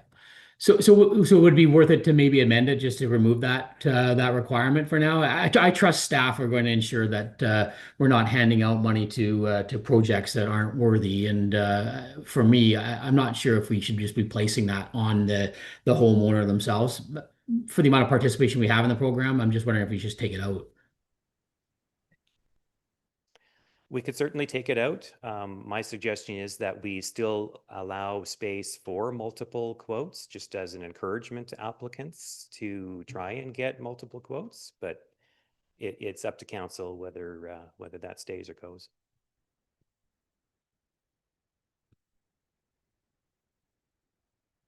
Thank you, Terry. Thank you, Ryan, for your questions. Any further, Councilor Fowler, please. Thank you. I did have 2. That was one of them, and it was discussed during the Heritage Committee meetings as well over time. The other one that was coming back to the table was increasing the funding from 2,500. And I know that at the last meeting I was at, they were throwing $5,000 around there as a maximum. And that was because of the costs of everything going up. So if somebody's putting $10,000, $15,000, $20,000 into some renovations, that quote would be a lot, or that maximum would be a lot more beneficial to go through the whole process of applying for a grant. So I just wondered if staff had discussed that being increased from 2,500. It definitely was discussed. The thought at the time was to put the maximum at 2,500 in order to provide enough funding for multiple applications per year. In past years, I believe the amount of the funding per year actually, I believe, was 5,000 per year years ago. But it's again trying to make the money go further, but we could certainly look at changing the maximum. So just as a follow-up? Ms. Cordell is going to speak to that, I think, and then you can go ahead. Sorry, through your worship. One of the other things that we looked at changing was it was required to be 50% of the project before, whereas now it could be the whole cost of the project as long as they provide receipts. So I think it allows for a little bit of flexibility too, and people don't have to put in another 2,500 as well. That was one of the changes that we were recommending. And so I'm fine with that. I just wanted to make sure that it had been discussed because the members who were on the Heritage Committee before had left that as one of their parting thoughts. And it is also an opportunity to just get the interest out there again, to get people applying and improving the look of their and the preservation of their homes. It can come back at another time if we decide to increase it. And I think the idea was to attract more people to use that opportunity. So I'm fine with that. I just wanted to make sure it had been discussed. Thank you, Councilor Fowler. Councilor Velser, did you want to add something? No? All right. We do have a motion on the table. Unless somebody wants to amend that motion, we'll let it proceed. It's been first and seconded, so I will call the vote. All those in favor? Carried unanimously. Thank you, Mr. Martins.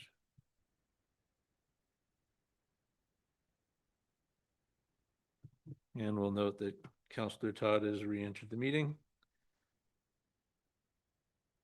You're busy up here tonight. Up next, electrical vehicle charging rates, once again presented by Mr. Martins. Thank you, Your Worship. As council is aware, the city has installed its first electric vehicle charging station. It's not up and running yet, but as part of the process of setting it up with the Flow third-party billing platform, we need to determine what the charging rates are. And that involves also adding it to the fees and charges bylaw in order for the fee to be legally a fee. So the purpose of this memo is to provide a suggestion and recommendation for EV charging rates. Staff found some comparable rates in the up and down the valley. There are three options there that I provided. City of Vernon currently charges $1.50 per hour for the first 2 hours and then $3 per hour thereafter. That two-tiered system provides an incentive for users to not park for lengthy periods of time. So I'm not sure if that's working to what they had originally anticipated or not, but they're the only jurisdiction of the three that have the two-tiered system. Kelowna charges $1.50 per hour and Penticton $1.20 per hour. At this point, we don't know what the subscription rate is going to be. We don't. This is new to the city, so what we're suggesting is also a two-tiered system of $1.50 per hour for the first 3 hours, and then $3 per hour after that. Because these are level 2 chargers, 3 hours should be sufficient time to provide adequate charge for most vehicles. And then as we carry on using the chargers, then we'll obviously have some data for actual use and also how much extra power is going to be consumed. As well, the flow company would be the ones responsible for the billing. So what happens is, depending on the rate that council chooses, that would be the gross rate, and then the city would receive on a monthly basis the amount of money from users minus a 15% billing point of sale deduction. So the net revenue, again, we don't know what that's going to be yet, so we're just starting out with this. But these are the rates that staff is suggesting. There is an alternate recommendation as well if you chose not to do the two-tiered system. Just $1.50 per hour is the alternate recommendation. Thank you, Mr. Martins. Then before I read the motion, how does everybody feel about the initial motion as opposed to the alternate? I'll just open that up for comments. Councilor Wayner. Just a question, is the $3 per hour a standby rate, or is that charged while it's charging only, or do we know? It's while it's charging. So yeah, there would be, we have the ability to pre-program that right from the start, and so that would be while it's actually charging. So the system, I guess, is smart enough to know when it's finished, and if it's fully charged and someone is still parked there, yeah, it's not going to be that smart. Yeah, I see that as being more the issue, is that someone's charged and left it because it's locked in place. You can't take it out to charge the next vehicle. And if there's no charge for that, I don't see the deterrence. I'd rather let the person fully charge. So I'm struggling with the idea of $3 an hour if it's only while it's charging, because it won't actually, in my mind, meet the purpose potentially. Any other comments? All right, moving forward then. What would be your preference for the motion? The one presented? That's sort of what I was trying to gauge, and I only got the one comment, so. Councilor Drapla? Thank you. I see what you're saying, Councilor Wayner. I just don't know how to best address that, right? And so maybe if would this be for like the first year, and that we can revisit after a while and see kind of how things are working, or because I was like, the first read through that I had, I was like, well, can we just make it free for the first year and see what's happening and how much use there is, and get the idea that it's even here in town available. I'm sure the revenue isn't going to be outrageous, but then do we end up with people just parking there and not allowing more people to do it? So this is kind of a happy medium until we kind of see what the usage is, in my opinion. I'm happy with the motion as is. You, Councilor Fowler, first. No, Councilor Todd will be up after you. Thank you. How many RV chargers are there actually in Armstrong? Do we know that? In addition to the 2 that the city installed, I believe there was only the 1 at Co-op. And do we know what their rates are? Do we know what their rates are? I think it's 0. Yeah, it's free. Last time I checked, it was free or near free if you weren't subscribed. Okay. And so one is here and one is down at the Public Works. Is that where we have our two? No, the two are here. Two right here? Yeah. And we don't have one at Public Works?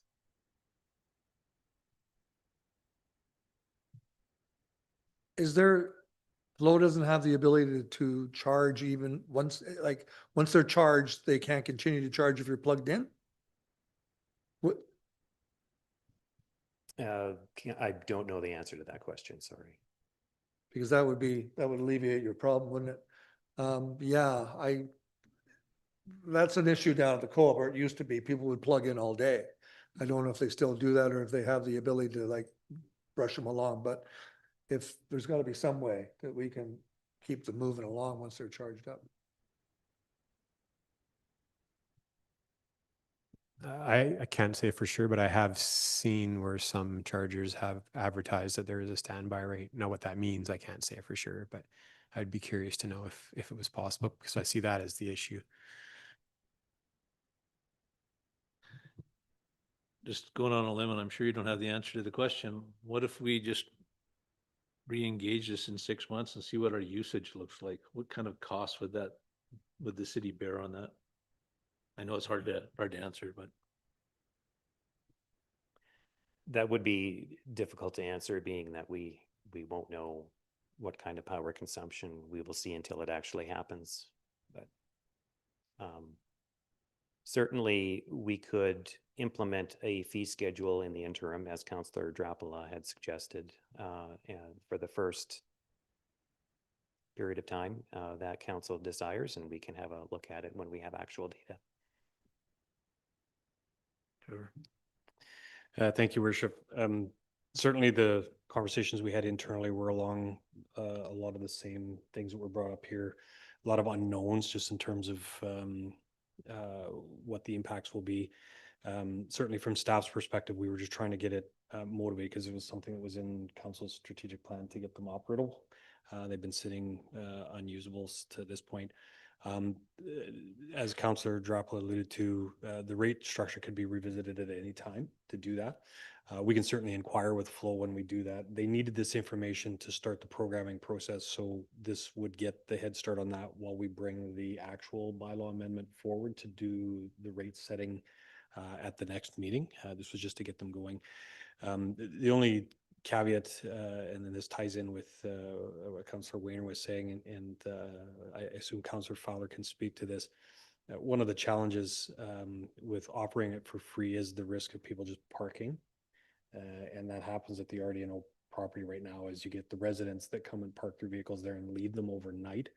I'm aware of complaints being filed with the RDNO by residents because they couldn't get access to it, but RDNO was actually charging their vehicles in them. So it's one of those things that we just have to be mindful of. So the intent behind the two-tiered has been proposed is to try and provide a bit of an impetus to get people to get their charge and then move the vehicles along so that others can.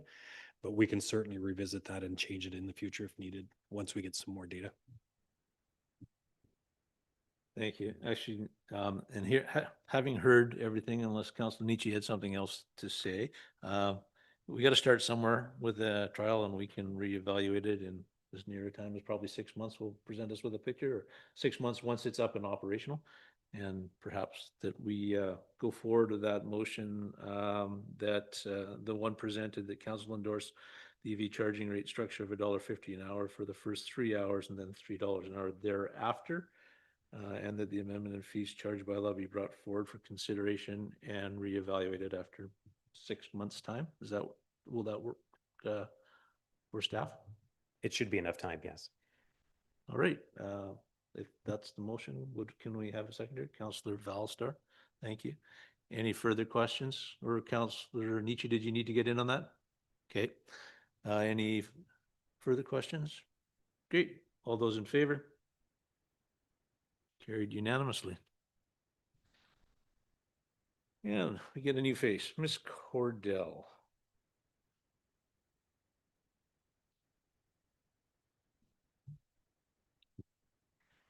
Thank you, Your Worship. A new old face. Okay, so we have a number of planning items on the agenda this afternoon. The first one that we're talking about is application 25009 RZ, an application to amend the zoning on a portion of a property at 3785 Murray Drive. See if the clickers still work. So you can see this property is already split zoned, and the part that's zoned A1 right now is in the agricultural land reserve.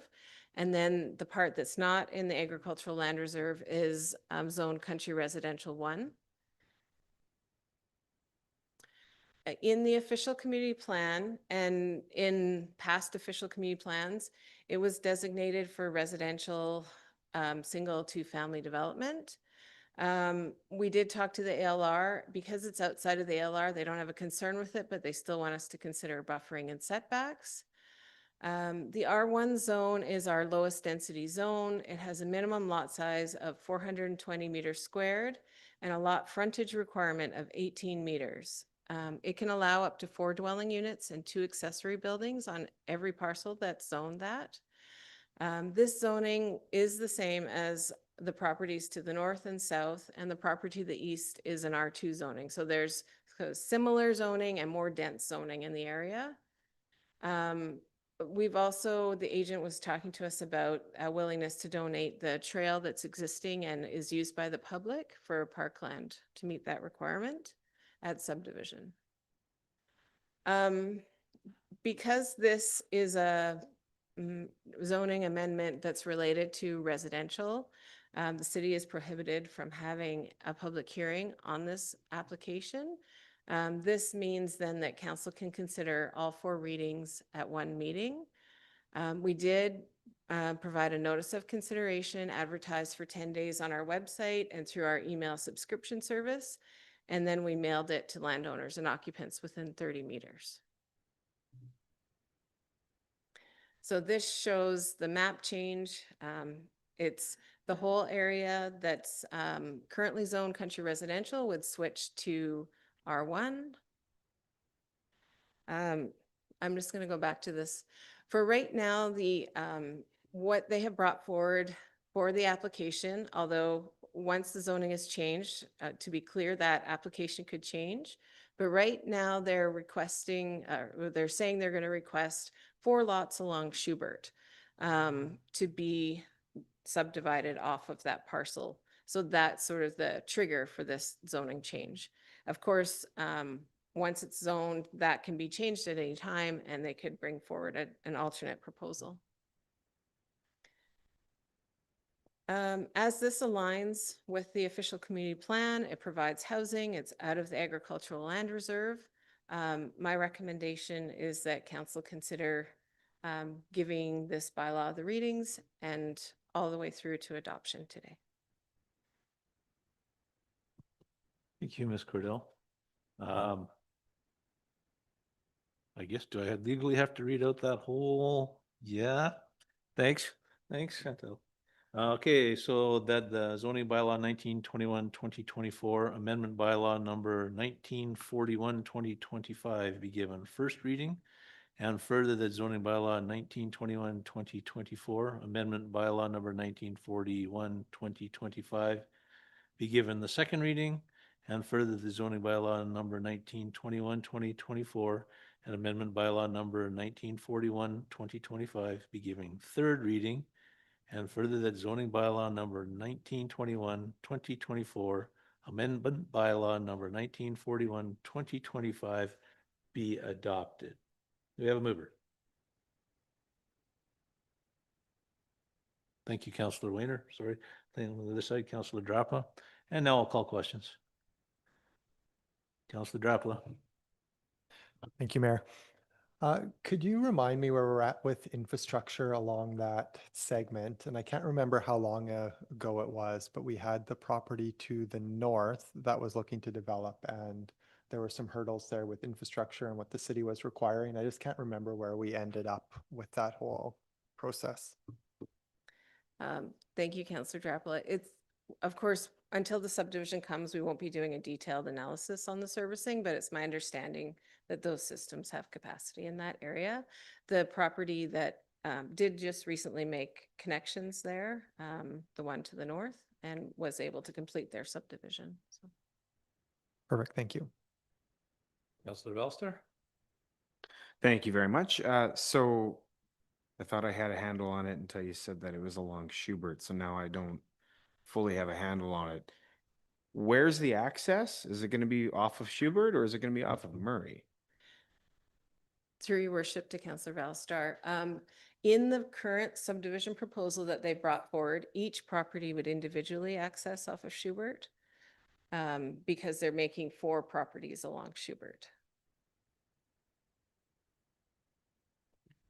Moving forward with this, if changes were to come, could that ever be changed? Because I know there are some concerns about dust, roads through the back of people's properties, all that other thing, which is, you know, bordering an ALR section, so. Thank you, Your Worship. Yes, I mean, definitely they could bring forward an alternate subdivision plan. It would be very challenging to provide access off of Murray because of the slopes at that location and the need for buffering from the agricultural land reserve and to minimize clearing on agricultural land. So I think it would be challenging. I'm not saying they couldn't bring forward a proposal like that.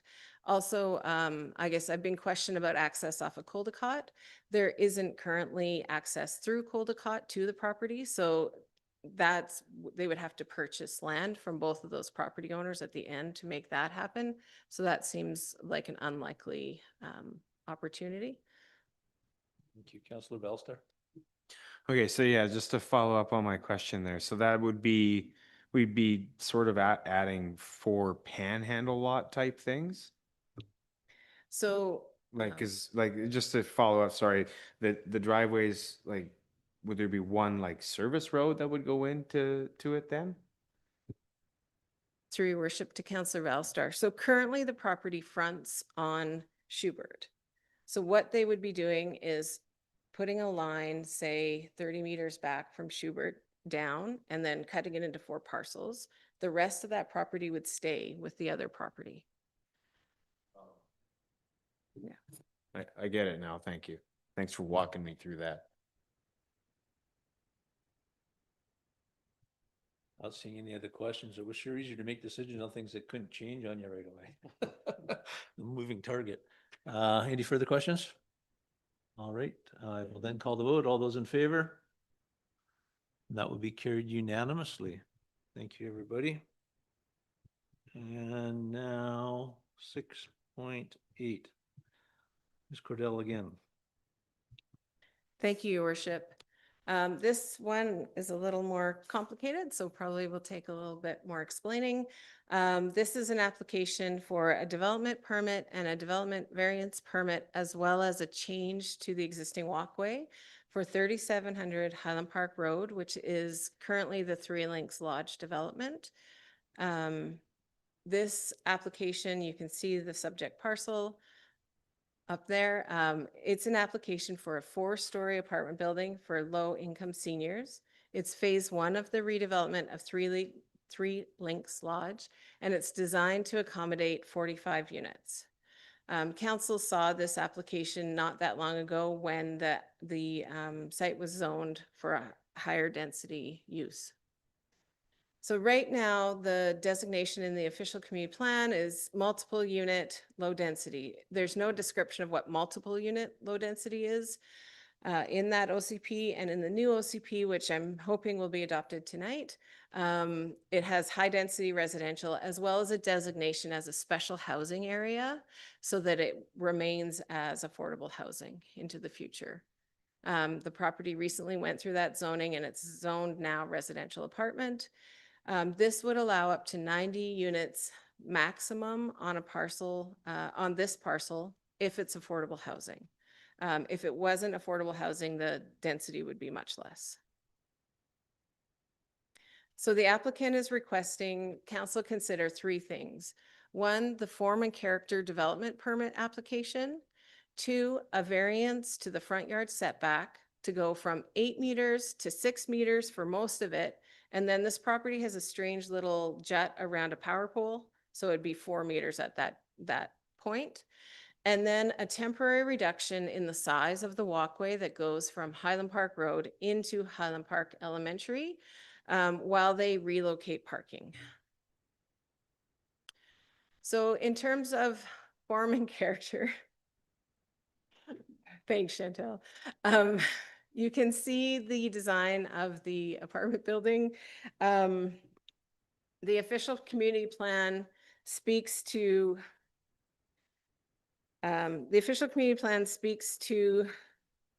things being well designed. It doesn't have a lot of specifics.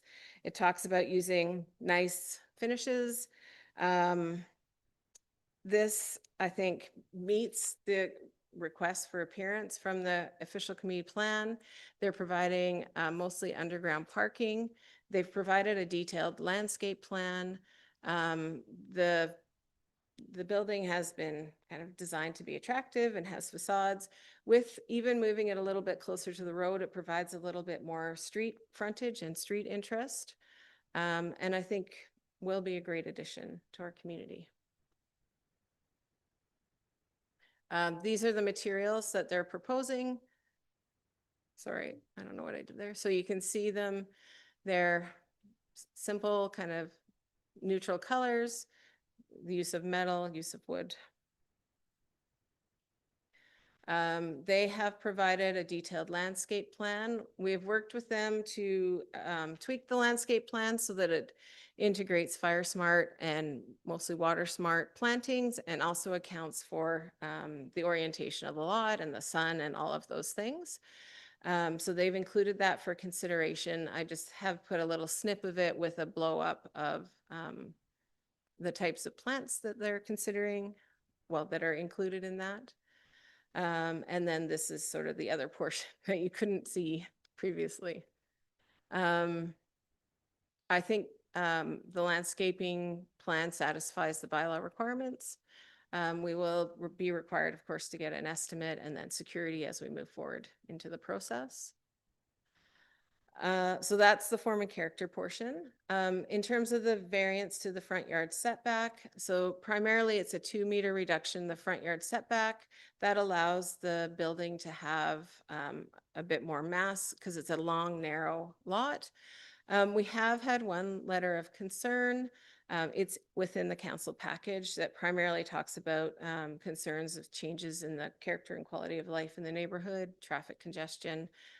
Council has seen that letter. And then actually we had one additional letter, which I have provided to council for consideration in the package, which is in support of the application generally and will be attached to the minutes at the end.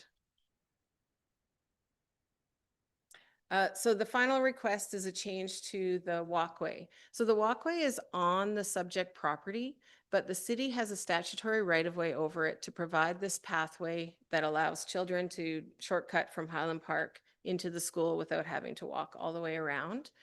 The applicant has indicated that the current covered parking that is on the site needs to come down to allow the construction to happen. So they want to redesign the section kind of at the north end of the parcel to allow parking to be there, which would reduce the walkway to 1.2 meters. It's a temporary change, and I did talk to the school about this, and they didn't have any concerns with that change. Council could put a time limit on it because of the need for funding and construction timing being uncertain. The applicant didn't know how long they would need it for. We did refer this application to the agencies on the screen. There were some concerns that came back from some of the internal referral agencies, but the applicant has addressed all of those concerns. We still need to talk about what the servicing will look like, servicing upgrades. And then the comments from TELUS, Fortis, and BC Hydro were directly forwarded to the applicant to sort those out. But there were no major barriers, just processes.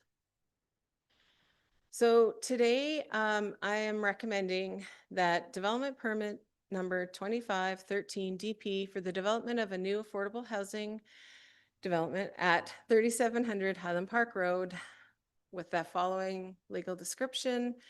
as shown in the drawings by Newtown Architecture and Engineering dated July 21st, 2025, and attached be approved subject to the following condition: that security be received for landscaping and infrastructure improvements in advance of the issuance of the building permit, and that development variance permit number 25014 DVP to vary section 9.3.32 front lot line setback from 8 meters to 6 meters and 4 meters as shown on the map of zoning bylaw 1921-2024 to enable the development of a new affordable housing development at 3700 Highland Park Road with that legal description as shown on the drawings dated July 21st, 2025, and attached be approved. And the final recommendation is that the request to reduce the width of the walkway over the statutory right-of-way to 1.2 meters to accommodate the relocation of the current on-site parking be approved for 2 years from the date the pathway is first modified, subject to the applicant ensuring that pedestrians are protected from the cars and the trail has an acceptable surface condition during the period of reduction, and that it's reinstated to the full pathway in paved condition to the satisfaction of the city. So I'd put that rolling date because if it takes a while for the funding to come in, then the 2 years won't start till they actually impact the path. Awesome. Well done, Lori. So we'll make a mover on that, please. Councillor Wayner, seconded Councillor Todd, and I'll open the floor for questions. Councillor Drapla. Thank you. Just one, I guess, question or not really a concern, just regarding the pathway. I'm glad that that will remain open for the Highland Park students. It's an important access point. The other, I guess, cautionary tale maybe to people who are going to be parking there, I don't know how they're going to structure that, is there are little kids walking through there. And so I'm sure that a reduced walkway to 1.2 meters, there might be the occasional bump against a car or a ball hitting it. So I don't know if there'll be a fence there at that point just to temporarily protect the vehicles going through, but within 2 years at an elementary school, someone's going to bump into some of those cars unintentionally. But I wouldn't want that to be a cause to close that access point off, even if something like that does happen. Thank you, Councillor Drapla. Councillor Fowler.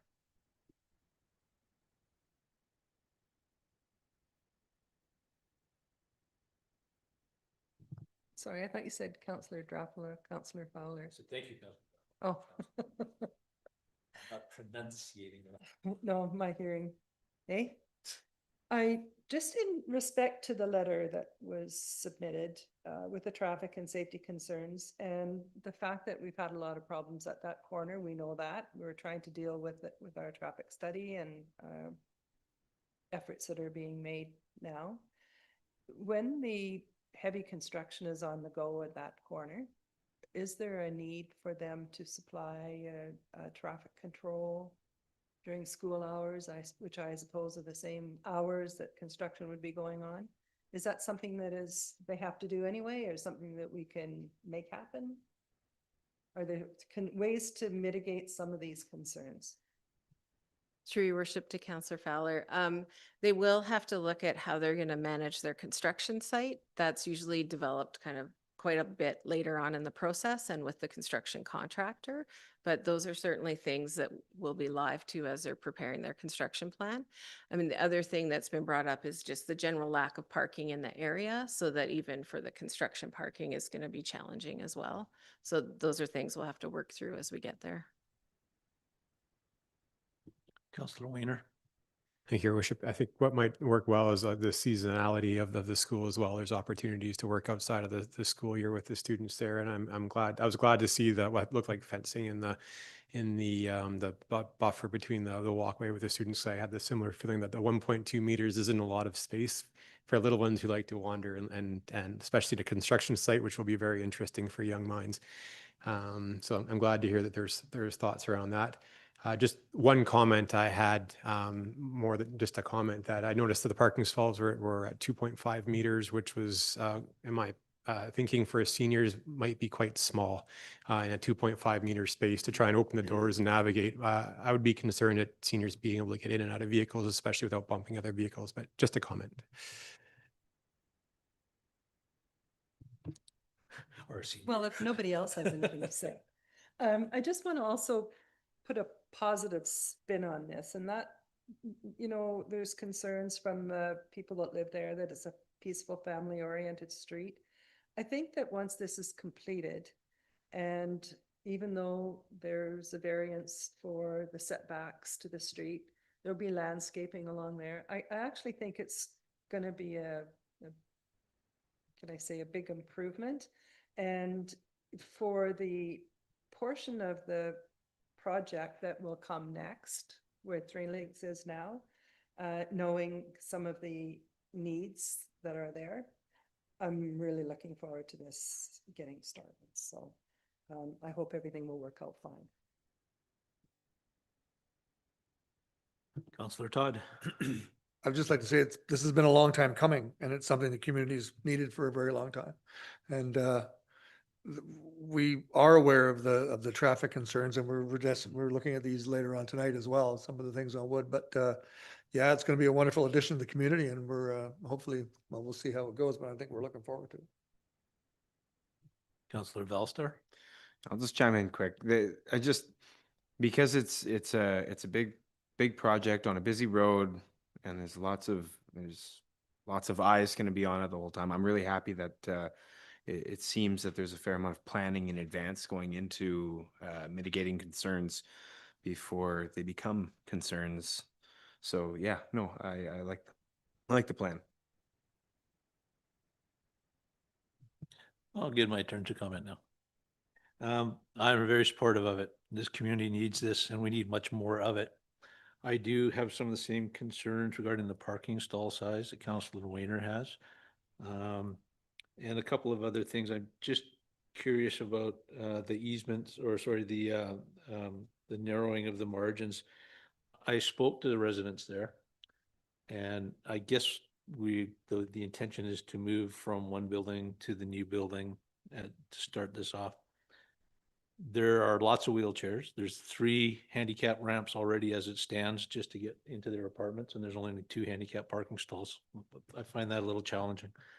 And then with the narrowing of the distance between the building and the road, I'd like to see off-street parking or narrowed street parking to allow emergency vehicles into there to get to the front doors, to get in and out, and enough room for people to be able to load their furnishings in and out as they come and go as time goes over. I think that's pretty important. Speaking with some of the residents there, they also advised me that many of them have healthcare visit them. They, instead of going to the hospital, they have home treatments and stuff like that. And a designated parking spot for care nurse physicians or something like that would probably be very, very appropriate to have if we're having the same residents that are there now and that type of resident staying in the future. I think that's really quite important. So once again, yeah, handy dart loading, emergency vehicles, more handicap parking, the wider stall. I know you can't make room, but we have to do something. Trying to get down between 2 vehicles and a walker, let alone a wheelchair, at 2.5 meters. There's going to be scratched car doors and people tripping all over the place, and we certainly don't need that. And my one other comment was, it would be lovely if you could do it, the color scheme with green or blue instead of that boring sage or color. I'm thinking in the winter time when it is a little dark and dusty around here, a little spot of color that's kind of towering over a neighborhood would be much, much nicer. Anyways, that's all I had to say on that. And if there's nothing further, I will call the vote. All those in favor? Carried unanimously.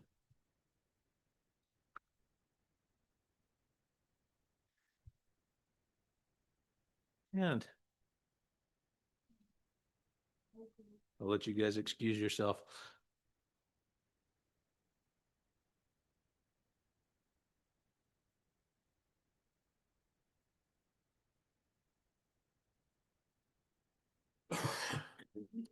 And moving forward, Ms. Cordell on the wayfinding signage.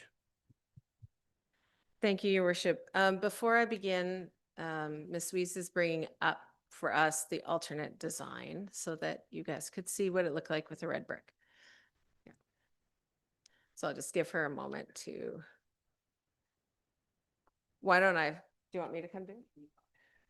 If I can, your worship, the document that's being brought up, there's actually 4 progressive color palettes in this, dark to light. So you can see what we were looking at when they had provided that to us. And is that the right document? Where's the one with the 4 on the same, the one that I'd sent you? Can you scroll to the next page just so we can see? No. No, this is the one that he just sent me. Try again, one more page. Yeah, so this is only the red brick. It doesn't have the Okay. other ones. Okay. Yeah, yeah. So just so you can all see what the red brick option look like for your consideration, I guess. Do you want to go back to the first one, Chantel? Yeah, the first page. Yeah. So these would be the 3 kinds of welcome signs, the big highway one, the one for kind of the secondary routes, and then the small one for the more back roads where you come into the city. So I'm going to leave that in your heads for a minute. Can we go to my presentation, please? Thank you. So I put a really small presentation together because, of course, you've heard a presentation on this already tonight. Basically, we hired Bond Creative to work on the wayfinding portion of the Cary project.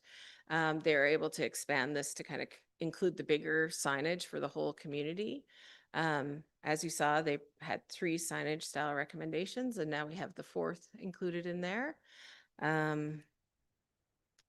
This is, as we already saw, the heritage with the more gray bricks. This is the bold industrial. And then this is the contemporary landscape version. Sorry, I'm just going right to it. So I guess I'll leave that there.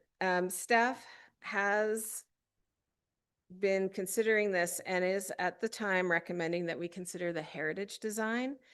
The heritage design is based on a shape in our community. It reflects a lot of the values of our community, and it is professional. It stands out. It's got good contrast. It's readable, and I think it suits a lot of the values that we have in Armstrong. So that's why staff is recommending that council consider the Armstrong heritage design as outlined in the Bond Creative Report of July 31st be approved for use in the city wayfinding program. Now I have also provided the alternate recommendations that are in the report if you would like to consider them.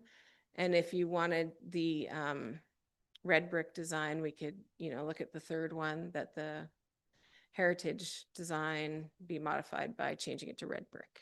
So it'd be easy to adapt it to considerations. So do you want to see the options again? Let's open this up just for some discussion. Let's open this up for some discussion before we make a recommendation. So I agree with what Councillor Nietzsche had to say, that we might want to incorporate some First Nations into this. And another thought I had that I haven't spoken to anybody else, but it's been on my mind for a little while. And I'm almost curious about doing a rebranding of our city, like a logo for, I think that's what you would describe it as. Like many municipalities now are short, bright colored, just sort of something like we have with the Parks and Rec signs. Anyways, if there was anybody interested in pursuing that would be applicable to our signage here. I'm just going to leave that there and listen to other comments. Councillor Todd. I really like the heritage one. I like the fact, don't think we have to fiddle with it particularly. I used to like the green. I still like that, but the blue's nice. The coat of arms and the tops, really nice. Looks classy. I think it looks sharp. But again, the the big heavy duty sign that says heritage or historical downtown, I think is a bit too much. I think if it just had the two posts, like the one the city hall would have, I think that would be more, just sort of line it all together. And I have no problem putting a bigger, stronger one at the entrance to town that way as well. Thank your worship. Can I? Please. Is that okay? To Councillor Todd, through your worship. So these were just sort of the generic options that they provided. We can pick and choose what we want to order or move forward with. We actually haven't really fiddled with them at all in terms of what they've offered. But once we have a, graphic design direction, then we can kind of move forward into more of that detailed work. Thank you, Worship. Just to add on to that, the specific costing associated with all these will be the next part of this, as Ms. Cordell was saying, so that we can budget appropriately year over year. Like, this isn't just we're going to go and change everything. It'll be rolled out based on how quickly council wants to do certain things once we have that other costing based on what design you choose. Councillor Fowler. Thanks, Lori. I really appreciate seeing the red brick against the gray that is there. I understand the reason that it is there. It made a lot of sense. But being an old heritage person myself, I really like the idea of keeping that heritage theme somehow or other tucked in various places. There's one thing I don't like about the red brick, although I would choose it over the first option. And that's that I'm really disappointed that Councillor Nitchie brought that up and that I never thought about it first.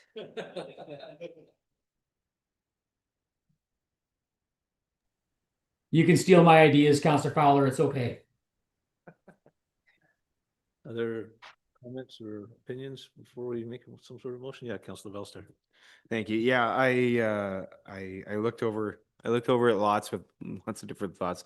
The second option is just too Revelstoke for me.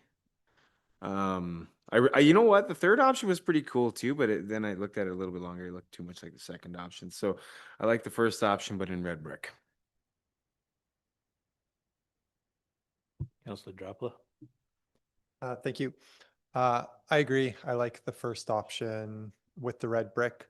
I think kind of knowing what Salmon Arm did with their welcome signs and just adding the First Nations welcome, the waked right before welcome is really, like, it slides into any sign. I don't think it has to be a territory acknowledgement, but just that piece to reconciliation would be nice to say welcome in both languages.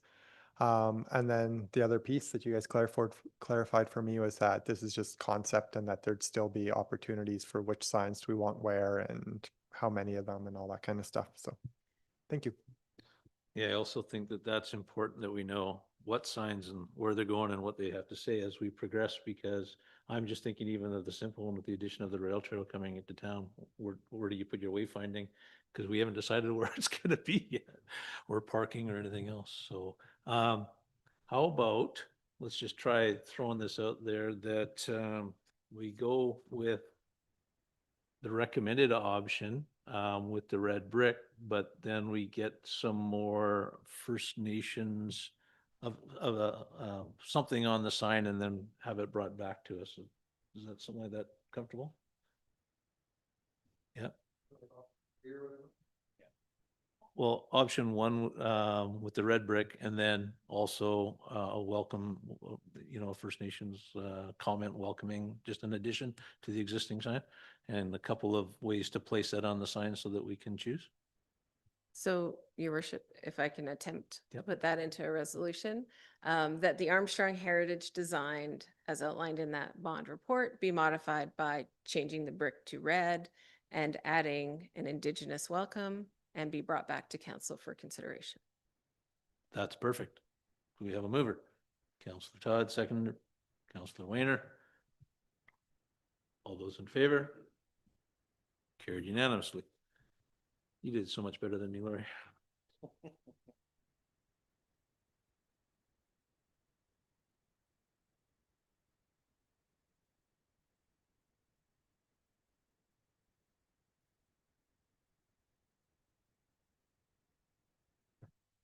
All right, one more. And the carry update, please. Thank you, Your Worship. This is, again, just a small presentation. Everything is in the report. Sorry, was I playing with that? Everything is in the report to outline for council. We just wanted to provide you with a bit of a thorough update of what we've been up to in the behind the scenes in the last little while. So in terms of the detailed designs and costing estimate, that is getting close. We had to work with McElhaney a little bit on revising a couple pieces that we were afraid might be impacted if we have some truck traffic turning in there, due to some of the conversations we've had recently, but also due to some things that have happened in the community. So we would hate to have this brand new revitalization area in and then have it broken and have to be directed to, take it out to make the corners a little bit smoother. So we're specifically been looking at the intersection of Mill and PV North just to put some roll curbs in there. So we'll still keep them not part of the roadway, but just to provide a little bit of widening in there. So that's almost complete. And because of that, they have to change the landscaping at that end a little bit. And so I expect to see that in the next little while. In terms of CN approvals, so they have provided us an agreement for the encroachment of the fence and the light standards, which is great. We do know that the trees are going to need to be removed on that side, which is really unfortunate. They also have indicated that they have an expectation that we will extend the fencing along PV Road all the way to Bridge at some point in the future. So we've told them that isn't in our immediate plans, but they've seen it in the revitalization strategy. So they know it's somewhere on the kind of horizon. And then any improvements that we do right in the intersections or near the intersections, they have a special design that has to be sent in and approved. So that's kind of something that was just in the background. We're getting ready for the construction tender and we're expecting to be able to send that out in the fall so that construction can begin at the beginning of the 2026 construction season. We're not seeing any barriers to that happening at this time, so we're expecting that to go as anticipated. In terms of talking to the businesses about some of the changes coming next year and the impacts of next year, we've asked McElhaney to prepare some information on where we can break the project into pieces so that not everywhere is impacted through the whole project. They're looking at mapping out alternate routing for particularly the bigger traffic, and then also talking about what's happening when and the timing so that we'll be able to relay that to the businesses. And then we'll be meeting with the businesses in the fall to provide an update on what they can expect and so that they have time to get ready for the changes that will happen. The truck route study, this has been a little bit slower moving right now. We did have the initial meeting with the community members in the trucking industry. Right now, we're reviewing some of the physical barriers to creating a truck route because they identified a number of barriers to moving them off of Pleasant Valley Road. What that is doing is helping us with the alternative routing during construction anyways, and that alternative routing might give us a chance to test if the truck route works in these locations because there just will not be access to Pleasant Valley Boulevard North for that time frame. So people are going to have to go another way. And then the last piece was the wayfinding, and I didn't do a slide on that because we just talked about that. And my resolution was just that the report be received for information. Recommendation, mover? More, Councillor Weiner, second, Councillor Drapna, thank you. Well, discussion, Councillor Fowler. Trees. So you're saying that we can't have trees on the south side of that development along the tracks? No trees, not even like street columnar trees, nothing? Not even on our property? Like, are we gonna have that downtown without any shade? So that is what I'm saying, because on that side, it's, it's going to be fence and then sidewalk and then road. So there isn't a space on our property and there isn't an appetite for it to be on the CN property. So there are more trees on the other side, which will add a little bit, but it won't be shade from that south, that direction. Are you sure? I'm pretty sure, yeah. One other question, any progress with CN putting the shrink wrap on those ugly metal buildings that just appeared? Thank you, Councillor Fowler. I have not myself made any progress with them on that, but it's definitely on the list of things to tackle. So have you tried to contact them or just, okay, so probably see Tyler again at UBCM and I'll bring it up with them again. Yeah. Just to let him know that contact had been made and that to expect that we will be talking Yes. to them. Is Yeah. that fair? Make sure he knows we haven't forgotten about it. That's what I wanted to It's do. on the list in the, yeah, Thanks. queue.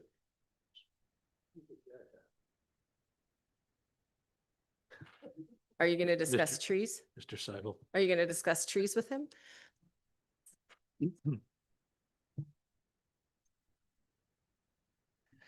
Thank you, Worship. Maybe just before I ask my question, because I don't want to get us derailed, and my question has the potential to do that. If there was any other members of council that wanted to speak on this great presentation first. Mr. Todd.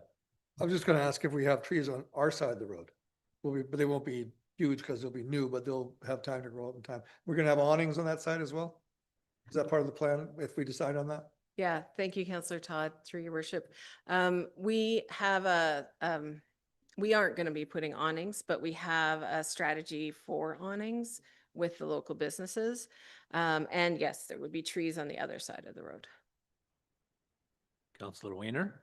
Your worship, I just questioned about the truck route study. Last time I asked about agricultural vehicles and farm equipment. How does that, did you have an answer how that factors in with the truck route?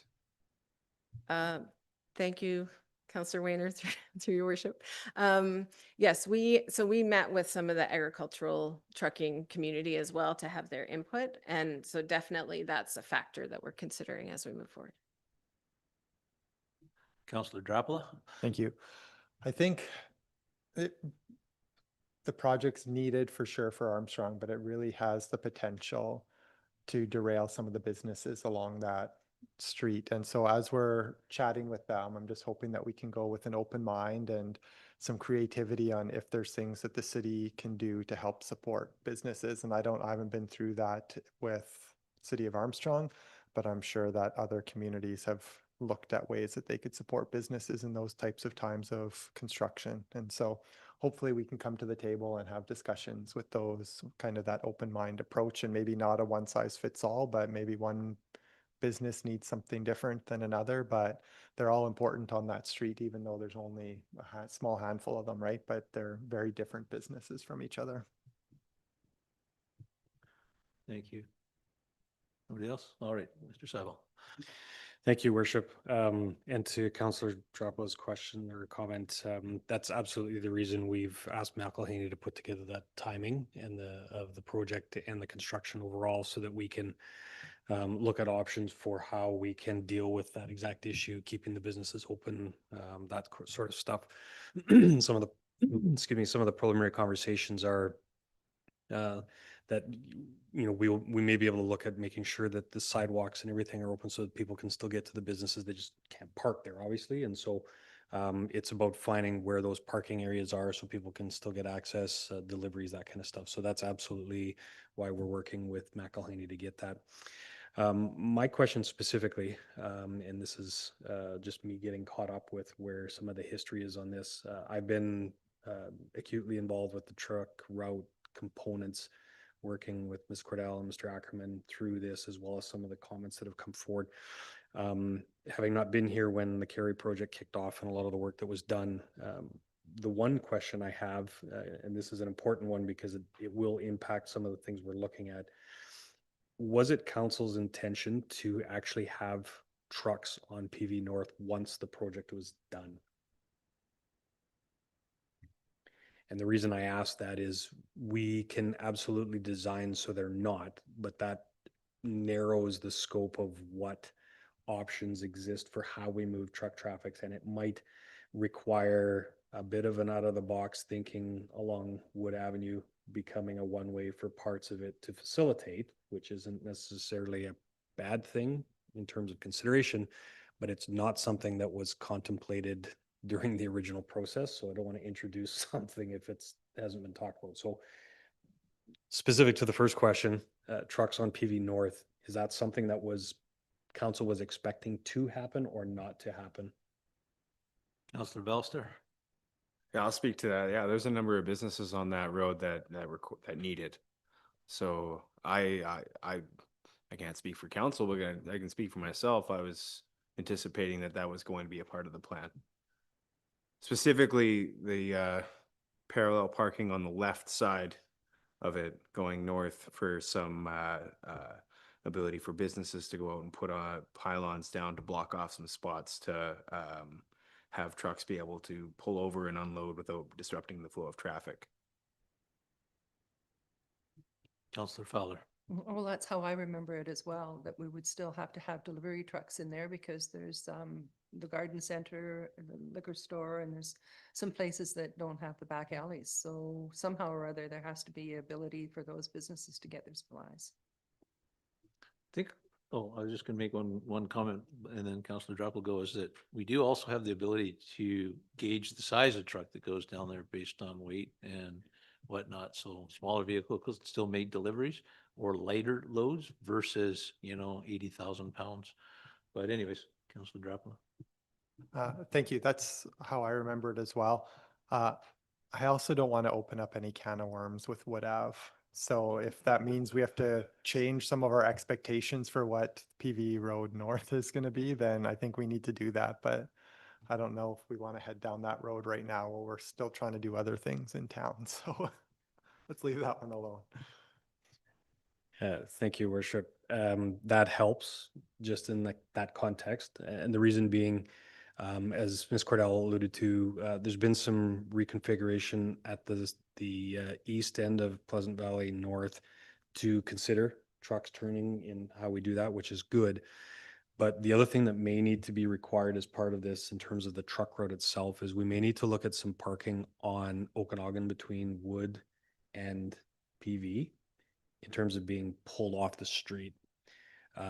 Right now, the trucks that are turning north on Okanagan off of Pleasant Valley North, there's some significant conflicts as it relates to their turning radius, parked vehicles, bar stop, that kind of stuff. Bluntly, we may need to look at removing some of the parking stalls on the west side of Okanagan to continue to facilitate safe truck movements, turning right off of Pleasant Valley North, so that if the intention was that the trucks were going to be coming up Pleasant Valley North for deliveries and otherwise, if they need to turn right on Okanagan to head straight out to the chicken plant, we need to make sure that there's some safe movements in there, because right now I would suggest there's not, even though a couple of the businesses are using that route regularly. Some of the information that we've seen is there's been some conflicts there, i.e. Okanagan there is very narrow. There's parking on both sides. Having a truck turn right off of Pleasant Valley North on Okanagan has been problematic. So just to be forewarned, that's something that we may be coming forward with when this comes forward, that we may need to look at moving some of those stalls on the west side of Okanagan off street, i.e. eliminating them.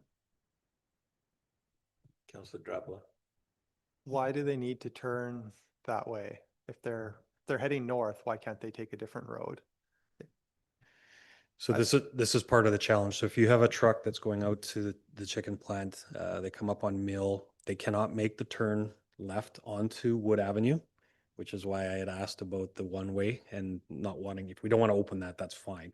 Right now, making the left-hand turn off of Mill onto Wood Avenue is next to impossible because of safety reasons with where the stop bar is for vehicles heading east on Wood Avenue. So what they do now is they come up Pleasant Valley North and make a right-hand turn onto Okanagan to head towards the chicken plant.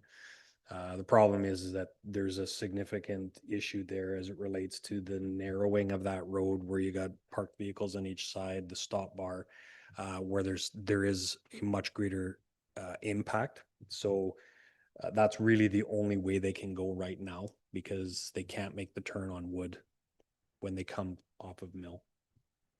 Could they come from Rosedale onto Okanagan and then straight through?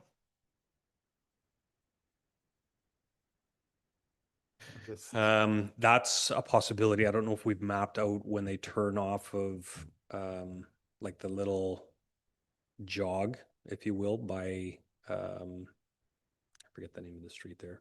Apologies. Yes, thank you. In terms of whether the trucks could go there, but that is a potential. The intersection with Rosedale and Okanagan will be a problem because of the things that we put up in terms of a semi being able to turn there, which would have to revisit that. But that's not an impossible, but as I understand it, that's not what was being asked for by the trucking community. They're continuing to want to use Smith, Pleasant Valley Boulevard, Mill Street to access. And so that was why my question about the truck traffic on Pleasant Valley North, because if the expectation was that it was going to be there, that kind of sets in motion a little bit where we put the truck route or propose the truck route based on the comments that were for. And from me personally, I didn't want to introduce something that was either put to bed previously, having not been here, and just to gauge that interest from council. Councillor Fowler? Thanks. So even that to me opens up a can of worms because decisions were based on parking on both sides of Pleasant Valley because number of parking stalls was a massive issue. And narrowing the street and only having a one-way was all based on the fact that there wouldn't be trucks there except for delivery trucks. And delivery vans, yes, but delivery trucks, they have a semi come in for their material for the garden center too. But those were, and for myself, that's one of the reasons why I agreed to have the parking and the narrow streets and all that, because there wouldn't be the truck or very little truck traffic. Now, if the Colonial Farms is mostly at night or all at night, that's one thing, because there won't be the people out. Traditionally, there isn't people out there. I think they said they mostly do their trucking at middle of the night when no one's around. So I don't know, but that does open up a whole can of worms for the decisions that were already made on that street as well. So yeah, I'm a little concerned about saying that the truck traffic can still go through. So and the concern that is arisen is just what's going down to the Colonial Farms when you're talking about making it a one-way. Your worship, to answer Councillor Fowler's question, the question about the direction on Wood Avenue was to address the issue of turning off of Mill onto Wood to allow the trucks to get to Okanagan in order to go to Colonial Farms. So if the truck route was Highway, Rosedale, Okanagan, and the trucks worked, we could absolutely force them down that road. But that's not, as I understand it, what's been asked from the trucking community. What we're trying to do is figure out how they can operate within the downtown core with the changes to Pleasant Valley North. I would suggest, I mean, there's ways you can do that through weight restriction to manage a 5-ton truck versus a, tractor trailer with a 53-foot trailer behind it to manage it. But as you alluded to, somebody like Shepherd's Hardware is more than likely going to have a tractor trailer unit delivery as opposed to a 5-ton delivery truck. So the risk being that they're going to go up there anyways, somehow. It's then what do you do for them for their deliveries if they can't pull off to the side? I would be very cautious about allowing the businesses to just corner off our parking stalls when they want, because that will create other problems that we may not be aware of. But that's a concern, if those delivery trucks are expected to go up there, especially the big ones for, say, Shepherd's. Like I said, the idea of why I asked it for turning from Mill to Wood is that's the only way you could make the trucks turn properly without creating problems, because of the there's some power poles and the building location there that are really, really problematic. But in the absence of doing that, then council, I'll maybe say it this way, council could absolutely look at forcing the truck route to be Rosedale, Okanagan if the turning works, but I'm fairly certain you'll have problems with the businesses, the trucking community that's has said otherwise. So what we're trying to do is find the way within the current structure to allow that to work. And if trucks are going to be allowed on Pleasant Valley Boulevard, which is okay, in the sense that we have a design that could accommodate it, kind of. You're going to have we have an existing problem now because they're doing it, turning north on Okanagan from Pleasant Valley Boulevard north. This would need to clean it up as part of that process. So if the expectations is they're going to be allowed, we're likely going to have to fix that as part of this, because right now we've got video footage, staff have seen it. There's some close calls. There's a power pole on the corner there that as they turn right, that I'm surprised they haven't taken out more than once, if not before. There's a fire hydrant just past that. So there's some issues that we need to resolve. And the only way you can do that is removing the parking on the west side to allow them to swing out farther. The problem with that is that, you know, they're still going to be driving through that drive lane just because of how narrow that section of Okanagan is. So there's a series of considerations there. And what we're trying to do is find the least impact or conflict on the other drivers, pedestrians that are, you know, in that area, where we kind of figure out where the trucks need to go. So now you know why I said this. My question was going to send. There are other truckers that might have said about taking one of that. I don't know. I think it was predominantly Colonial. So I think Reimers is the contractor right now for getting access there. So even when they come out of their shop, if they're going down that way, they turn right onto Pleasant Valley North off of Mill. They don't turn down Wood because they can't make that turn in there because there's power poles right there that cause problems with it. So they swing into they would have to swing into the other lane and even into the parking stalls on Wood in order to make that turn, which is a greater conflict than what they say is happening now when they turn north off Pleasant Valley onto Okanagan.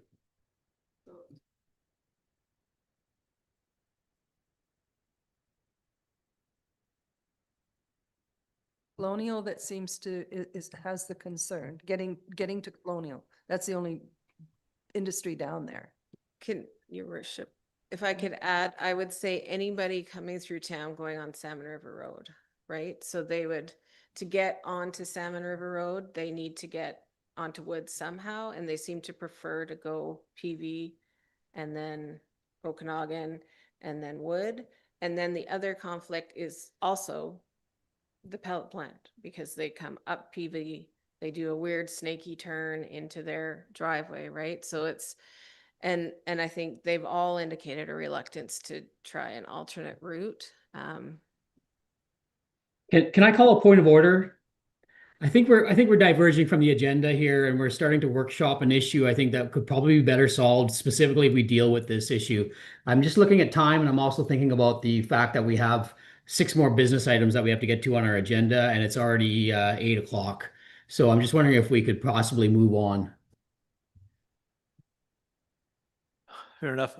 Actually, I think it warrants a greater discussion because it's impacting everything that we're planning. We should probably try to set aside some time for a workshop or a briefing, or at least for all of us to be involved so that we can hear what the options are, pick the least of evils, and own it moving forward, and work with staff to do that. So.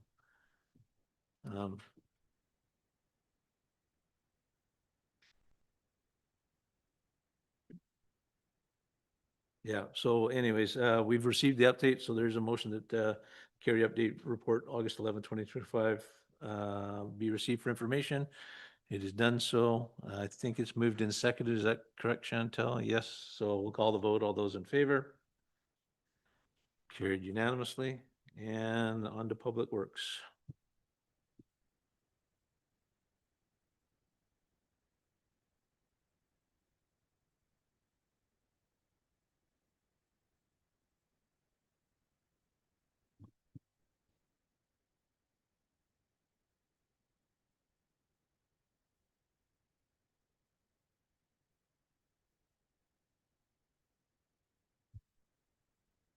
Right. Good evening, Your Worship.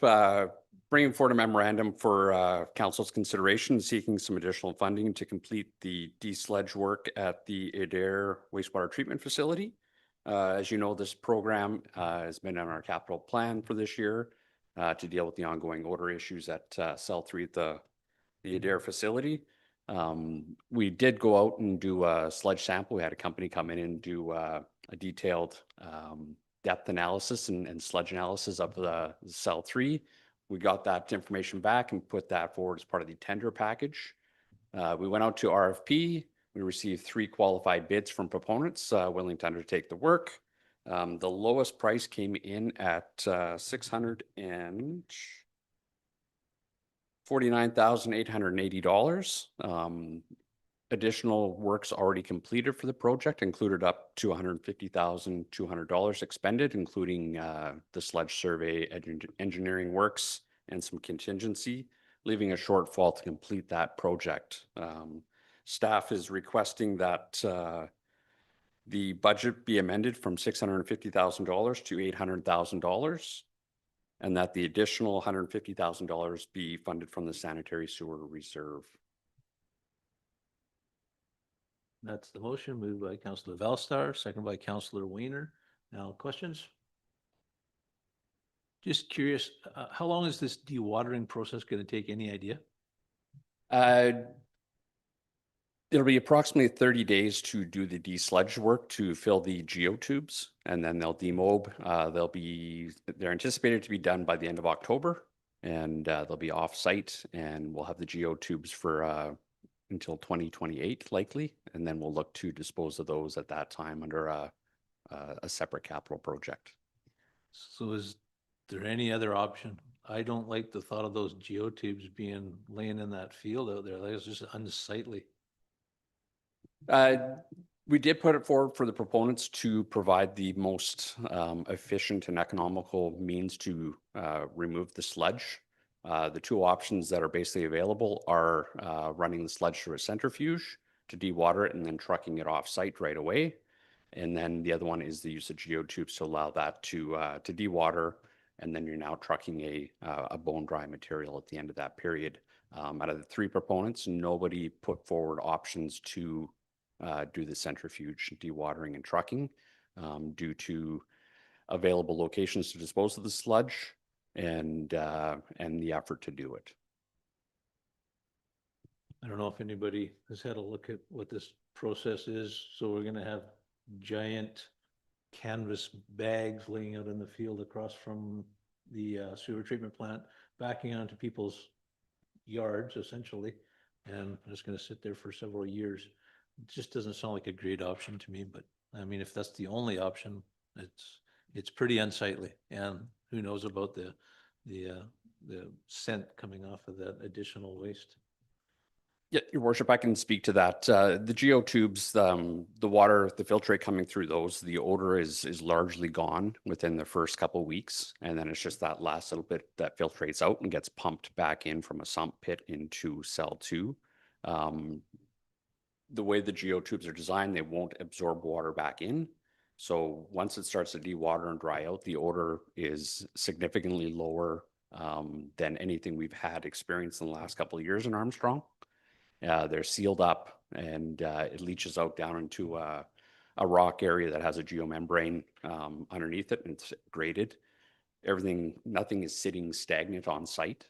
So the odor is quite low. I've talked to a number of municipalities that have utilized this and have not had any issues. When it comes time to open up the geotubes to truck the material, it's dry. You don't have that odor issue. So the impact to residents will be minimal. The site as it sits right now sits down below cell 2, and you won't actually be able to see the geotubes all that much. We have that buffer that goes around. They're kind of tucked away there, and they just look like a big, if anyone's seen some of the flood control works, looks like a big bladder dam, 85 feet wide by 100 feet long, and their neutral colors will blend in with the surrounding grasses and won't be that visible, and definitely won't have an odor concern. Thank you. Councillor Drapla. Thank you for clarifying how some of that works. Is it done in stages, or do we have enough geotubes to do the whole thing and then it just sits for a long time? So I guess what I'm wondering is, if it smells for 2 weeks, is that a perpetual rolling 2 weeks as we keep adding stuff or doing things, or is it just 2 weeks and then it's over? Through your worship, it's just that initial 2-week period. We have enough geotubes to handle the mass from cell 3. the 1,250 metric tons. So that will all be into the geotubes in one shot before they demobilize. And then they can sit in the geotubes up to, you have to have one freeze cycle to get the maximum efficiency. We're likely going to have it for a little bit longer. We're looking for some cost-effective ways to dispose of the sludge cake once it's dewatered, and minimize some of the trucking and make that an efficient operation.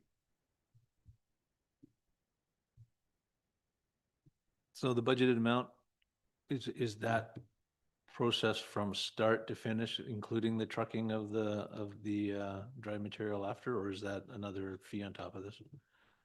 The trucking would be an additional fee when it comes time to do that. And that gives us some opportunity to find some closer locations. Previous sledge work saw that material trucked to Princeton. Obviously, your trucking costs there are tremendously expensive, especially in today's market. And we have a few options that we may be able to dispose of that cake within a close proximity to Armstrong to save some funds. I guess seeing as that we weren't provided with any other options, this is what we're doing. Councilor Drapala. Thank you. Once our new system's up and running, is there an opportunity to run the sludge slowly through the new system and have it processed that way? I don't feel like this is, I mean, it's kind of solving a problem. If we don't do it, I guess we're just needing to address it one day when we want to reclaim the site anyway, but it's a lot of money for not a great solution. It is a requirement now. The pond is at capacity, and it's actually having a negative effect on our cells 5 and 6. So this is a cost that we will be faced with eventually as we look at options to decommission. So this is a need and not a nice to have at this point. Any further questions? All right, I will call the vote. All those in favor? Carried unanimously. And next, your report. All right, Your Worship, bring forward a technical memo on the Wood Avenue School Zone review that was undertaken. In the fall of 2024, there was a pedestrian incident that took place in the marked crosswalk just across from Highland Park Elementary, where it goes into the fairgrounds. There was a request to review the school zone at that point, just to look at overall ability to increase safety. So staff undertook that process. When we changed our engineering firms, we engaged their traffic engineer to help us with a traffic safety study for that corridor. So part of that process was to get a solid understanding of the traffic movements through the corridor to determine the root cause and have some concrete information to be able to work from. So staff deployed our Black Cat radar unit on 2 separate occasions. First occasion outside of the school zone, capturing just the regular traffic. And then on the second occasion, we were inside the school zone to see volume of traffic, speed of traffic, peak times, traffic unit size, just to have a better understanding to review the layout of that school zone configuration in accordance with the tag manual, the Transportation Association of Canada guidelines, which helps dictate some of the warrants and signage requirements and distances. So we put forward that information to our traffic engineer, and they ran the numbers through and started to determine a couple trends. Coming from that, they did make some recommendations for signage improvements and locations just to help from clarity from an enforcement perspective and a compliance from the motoring public to be able to have clear sight lines and understand where school zones start and end. Making some revisions for traffic entering onto the school zone from Highland Park Elementary. There was no signage indicating that you were turning into a school zone, so we've cleaned those up with the recommendations. So we have some recommendations that the consultant has laid out that we will look to implement in the school zone before the start of school. But the one item that has emerged from the review is some significant concerns with some of the vehicle speeds going through the school zone.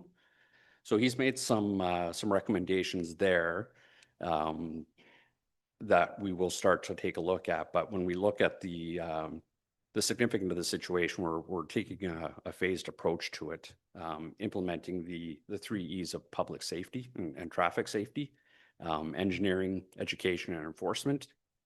There's been a lot of work that's already undertaken with conversations from staff, with the principal and staff at Highland Park Elementary, just on awareness, crosswalk safety, those type of initiatives. The RCMP's been engaged not only by the city, but as well as by Highland Park Elementary, just to have a visible presence within the school zone, help stand out on the side of the road with some of the students and have that share of knowledge to members if they are working on writing off reports, to park near the school zone, to have a visible presence of a marked PC there does help change people's vehicle speeds and behaviors. And there's ongoing work with that. We've had discussions about crossing guard programs and those type of initiatives with the school. The engineering component is what we're now looking at, the improvements to signage. And then kind of the larger picture is being able to deal with some of the root causes of that vehicle speed issue, and looking at some traffic calming measures that could be implemented in the right location and targeting the right demographic of movements. This is a unique corridor because we have a school zone. This is one of the routes that's heavily used as part of the truck movement traffic through town, the agricultural usage. So it's factoring in how all of those users function through that school zone and being able to bring speeds down and get that compliance. So what we're proposing to do is implement the first phase of the recommendations in the signage of the school zone, and then look to monitor the effectiveness of that. And one of the monitoring tools that we will use is to deploy our Black Hat radar and continue to monitor speeds to see if there's a change in behavior. We are sharing that data that we have captured with the RCMP. So it really highlights the times that we do see vehicle speeds being excessive, so they can do some targeted enforcement. And then we have the means to go back and see if that has made a change. We will do that for the first part of the school year and see if we are able to gain some voluntary compliance through enforcement and education. And then if we're not able to, we will look to further implement some traffic calming initiatives to help achieve that goal. And that can range from anywhere from speed bumps, whether you have a permanent one, the seasonal ones that get put in and removed for snow removal, roundabouts, some narrowing of laneways, adjustments to parking, consideration of stop sign warrants for some of the intersections in the area, whether it be at Adair or Highland Park, as a means to slow some of that traffic down.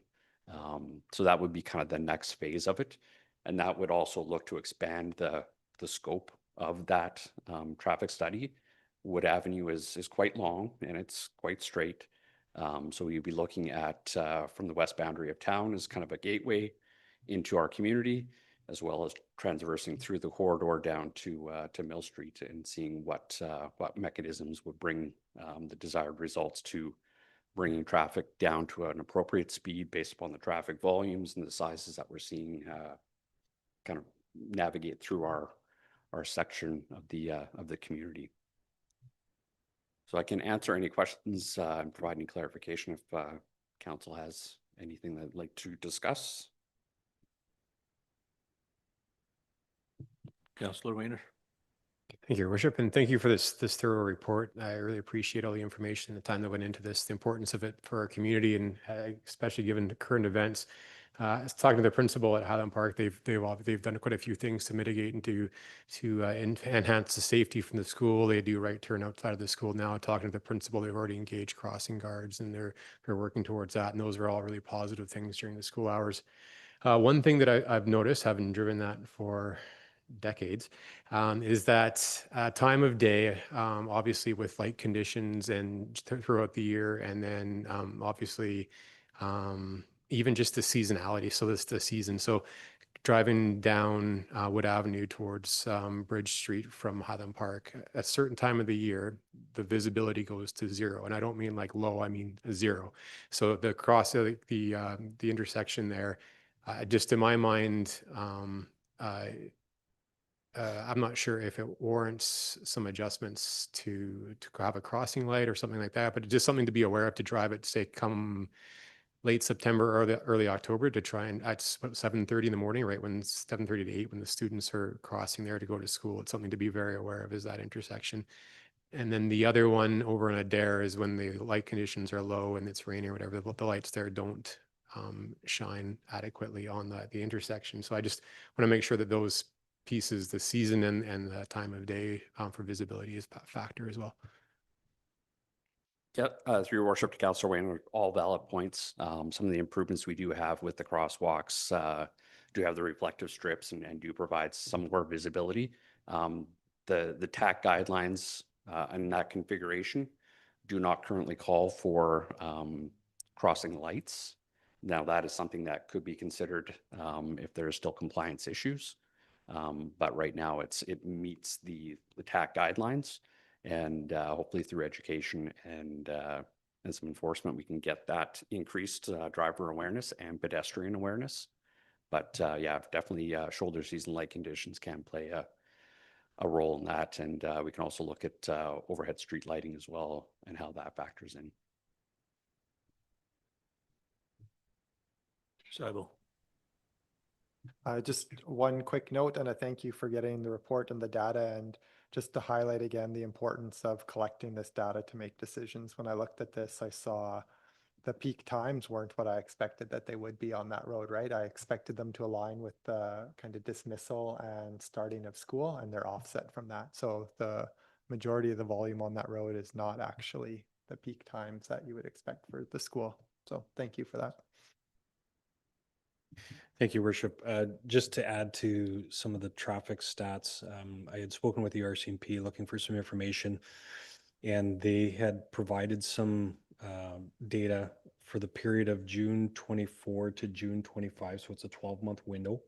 And this is just within the city of Armstrong. So as it relates to traffic related complaints. So for that period within our entire boundaries, there was 124 traffic related complaints, of which they had 60 tickets issued. So it was about a 50% complaint to ticket ratio. For that same period in the what they call the Adam area, so the smaller area looking at Wood Avenue, Highland Park area, there was 21 specific complaints, but there was 24 tickets written. And what the RCMP indicated is they do a bit more proactive enforcement in the area for a lot of the reasons that Mr. Ackerman just alluded to, because they know there's some concerns there. And we're going to continue to share this information that we have got from that was in the report that helps them in allocating of resources as well. So I provide that just for council and the public information that there is some proactive enforcement going on there by the RCMP, even if it doesn't feel like they're there 24/7, because that's not realistic, but they are aware of and taking care of that as needed. Your worship, can I make a comment? Sorry, was that Councilor Nietzsche? Yeah, thank you. Through the chair, appreciate staff's presentation and the report. I'm not 100% certain that this is enough tangible things immediately, given that school is about to start and we're going to see an increase in pedestrian traffic up and down that corridor very shortly. I appreciate the fact that moving some signs around and making some changes to signage, might help some clarity and whatever else.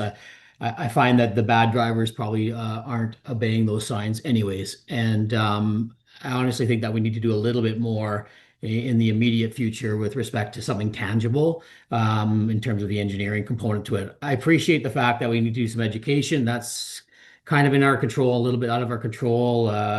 Certainly on the enforcement side, it's out of our control. We can certainly suggest the RCMP could do more enforcement, but that's not within our control. What we do control is the engineering piece of that.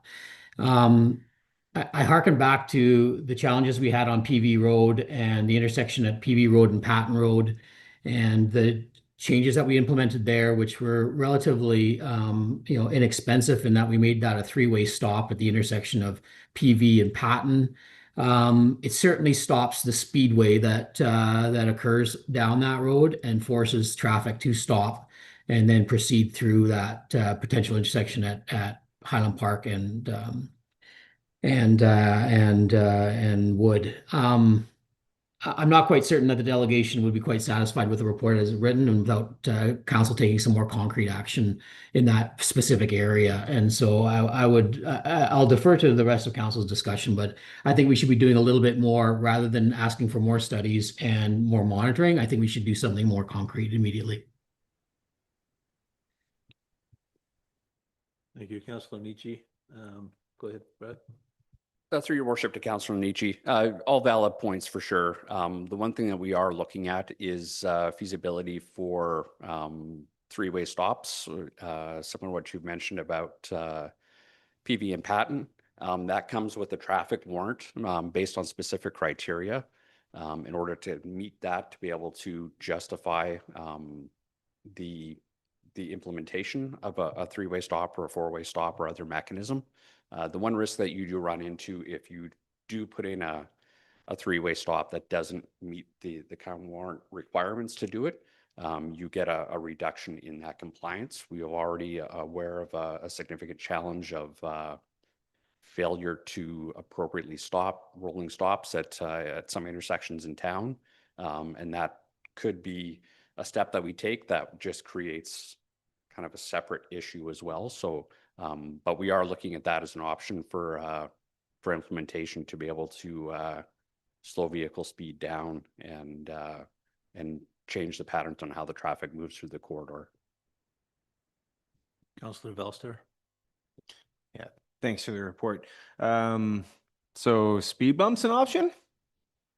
Potentially. I know that that's something that was called for and will slow people down, compliance or non-compliance. Yeah, speed bumps are an option for consideration. As this is a collector road, typically speed bumps aren't initiated on a collector road, just due to the movement of that traffic without significant barriers. Seasonal ones with our plows, the traditional speed bumps aren't feasible with our belly plows. So we'd be looking at more the rubberized ones. And I know we've tried that in the community a number of years ago on Fletcher. There's the pros and cons that come with each of those. It is something that we would be prepared to take a further look at. But again, we'd like to see if we're seeing the desired results from the changes, monitor the traffic behavior, and then readjust and see what the next feasible step is to get that compliance. I'd just like to see some greater visualization, something in your face, showing it's a school zone, flashing light, whatever it takes on both ends and midway through for that matter as a start, so that there is no excuse that you didn't know where it started. You didn't realize you were in it when when you see it 2 times in 100 meters, you know it's there, and then you go to the next level of enforcement. Yeah, through your worship, we have added additional school zone signs as well as taking that step to show where they end as well, just for that awareness and compliance as you go through there. One initiative that we've also looked at is one that was rolled out in the city of Kelowna that's been quite effective, and it's actually a life-size cutout of a RCMP traffic member holding a radar gun in aluminum, and that's deployed around the city and chained up to a post in the area. And that does catch people's attention because we're all creatures of habit. You enter into a school zone and you're scanning your peripheral. You're seeing, do I see the white marked PC? Do I see the high vis? And people do that risk analysis going, what's the likelihood I'm going to get caught? If they don't see any of those things, they will go from 30 to 40 to 45 because they're running late, or there's always an excuse of why they are going to go faster, that type of stuff. So it's taking a creative approach and keeping it fresh. There's a ton of signage around our built environments, and people tune that out quite quickly. But if you can keep changing that up to keep people on their toes, we find that's a very effective means to get that compliance. We do have our speed reader boards, our pole mounted one, our trailer mounted one that can be deployed around. We don't put them in fixed locations because it's just background noise after a while, or you get those folks that go, let's see how fast I can go. So it's those behaviors that we have to try and compensate for and just keep people aware. And a lot of the root causes of the incidents that we've experienced in Longwood is from driver, let's say, lack of attention is the root cause. So anything we can do to kind of keep them on their toes will help increase pedestrian and motorist safety. Your worship, I have to jump in here so I don't speed because I have to go pick up Jackie Schofield at the airport, so I have to go. So I don't want to speed, so Drive safely, Councillor Todd. Councillor Drapala. Thank you, Your Worship. Two-part question. I guess first part is, do we still have those temporary speed bumps with the city that we had before? And then the second half of that would be, it seems like that would be the lowest cost solution, is to just put in those temporary speed bumps. But my follow-up to that would be, what's the consequence of taking them out as a temporary measure after we've put in something more with more staying power, some more permanent fixture? Through your worship, to answer the first part of that question, we don't currently have the old speed bumps from Fletcher.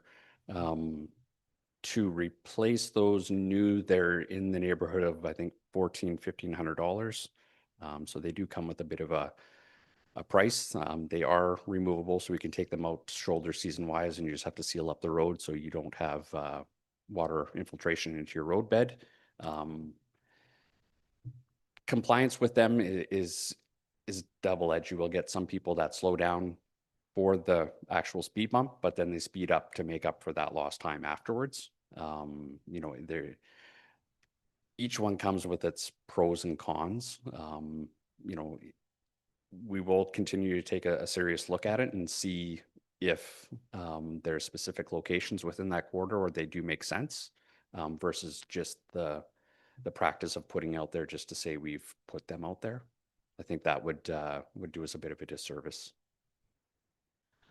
I think we're kind of almost beating this to death. We're looking at some solutions, and I just think the only thing that we have to recognize is right now, the area we're addressing is our priority, but the same rule applies for all the main streets that we have, where we have children playing, crossing the streets and everything else. And we have to look at this as a bigger picture, and where our focus is right now is great. So we'll require a motion that the report from McElhaney dated August 5th for the Wood Avenue School Zone be received for information. Moved by Councillor Valstar, seconded by Councillor Wainer. We sort of had some discussion, so I'll ask at once, is there any further questions or comments? Your Worship, I'll be voting against it. I don't think that we're providing any concrete resolutions in the immediate future. So I'm not opposed to receiving but I am opposed to that we don't have any action items. So I will be voting against. Thank you, Councillor Nietzsche. So it is to be received only, and I will now call the vote. All those in favor? And that will be just Councillor Nietzsche in opposition. Thank you. And moving on, I know that was a long one again. Our official community plan bylaw number 1932-2024. I don't think we need Lori to address this any further. That the official community plan bylaw number 1932-2024 be given third reading, and that the official community plan bylaw number 1932-2024 be adopted. Do I have a mover? Councillor Wainer. Second, Councillor Valstar. I don't believe there will be any question. All those in favor? Carried unanimously. Oh, we're almost done. We're almost done. And under new business, the Armstrong Spelling Parks and Rec Commission introduction of non-prime rate for dry floor rental at Hassan and Sunbelt Arenas. Does somebody want to speak to that, and then I'll go through the motion. Thank you, Councillor Valstar. Yeah, thank you very much. So, anyways, we had a group come up to us, the pickleball club, and they are struggling to try to make stuff work. And so instead of making an exception for just them, we decided that non-prime rates, so between 9 a.m. and 3 p.m., was a half off hour to increase usership during the day, because there isn't a lot of people who use the facilities during the day, and it will also help benefit this pickleball club and potential other new users who can take advantage of that. So yeah, anyways, it's a bit of a long time coming here now, but I think that yeah, I got nothing more to say to it. Great, I'll read the motion. It's a rather long one. There you go. I should almost let you do it. That the City of Armstrong approve the Armstrong Spell Machine Parks and Recreation ASPR non-prime rate at a reduction of 50% for Monday to Friday hourly rentals during the hours of 9 a.m. till 3 p.m. for dry floor facility rentals within the Hassan Arena and Sunbelt Arena, as outlined in the amended report from the General Manager, the Armstrong Armstrong Spell Machine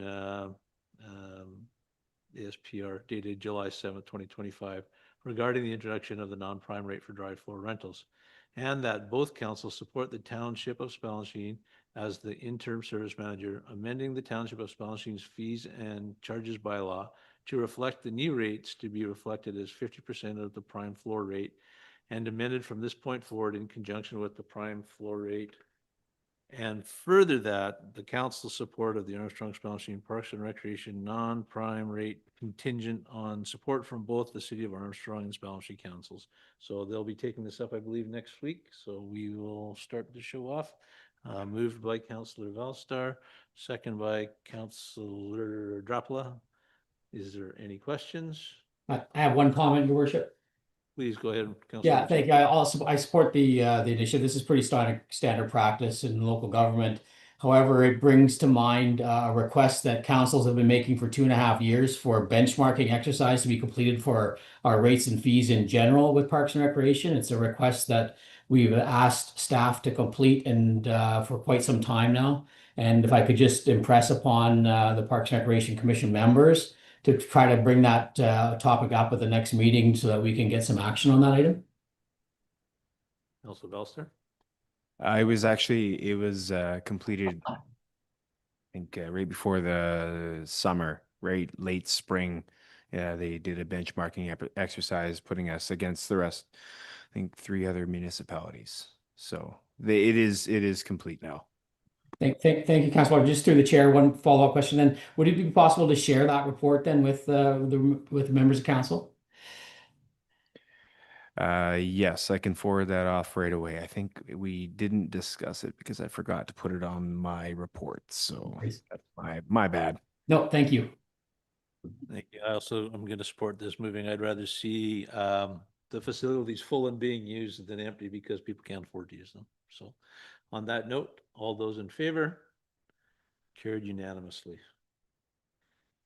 And we're looking at the fire chief's report for the second quarter of 2025. Did anybody have any questions on that? That's it then. That is it. If there's no questions on that report, I don't know if anybody was here to address it anyways. So I will now make a motion that the August 11th, 2025 regular council meeting be adjourned.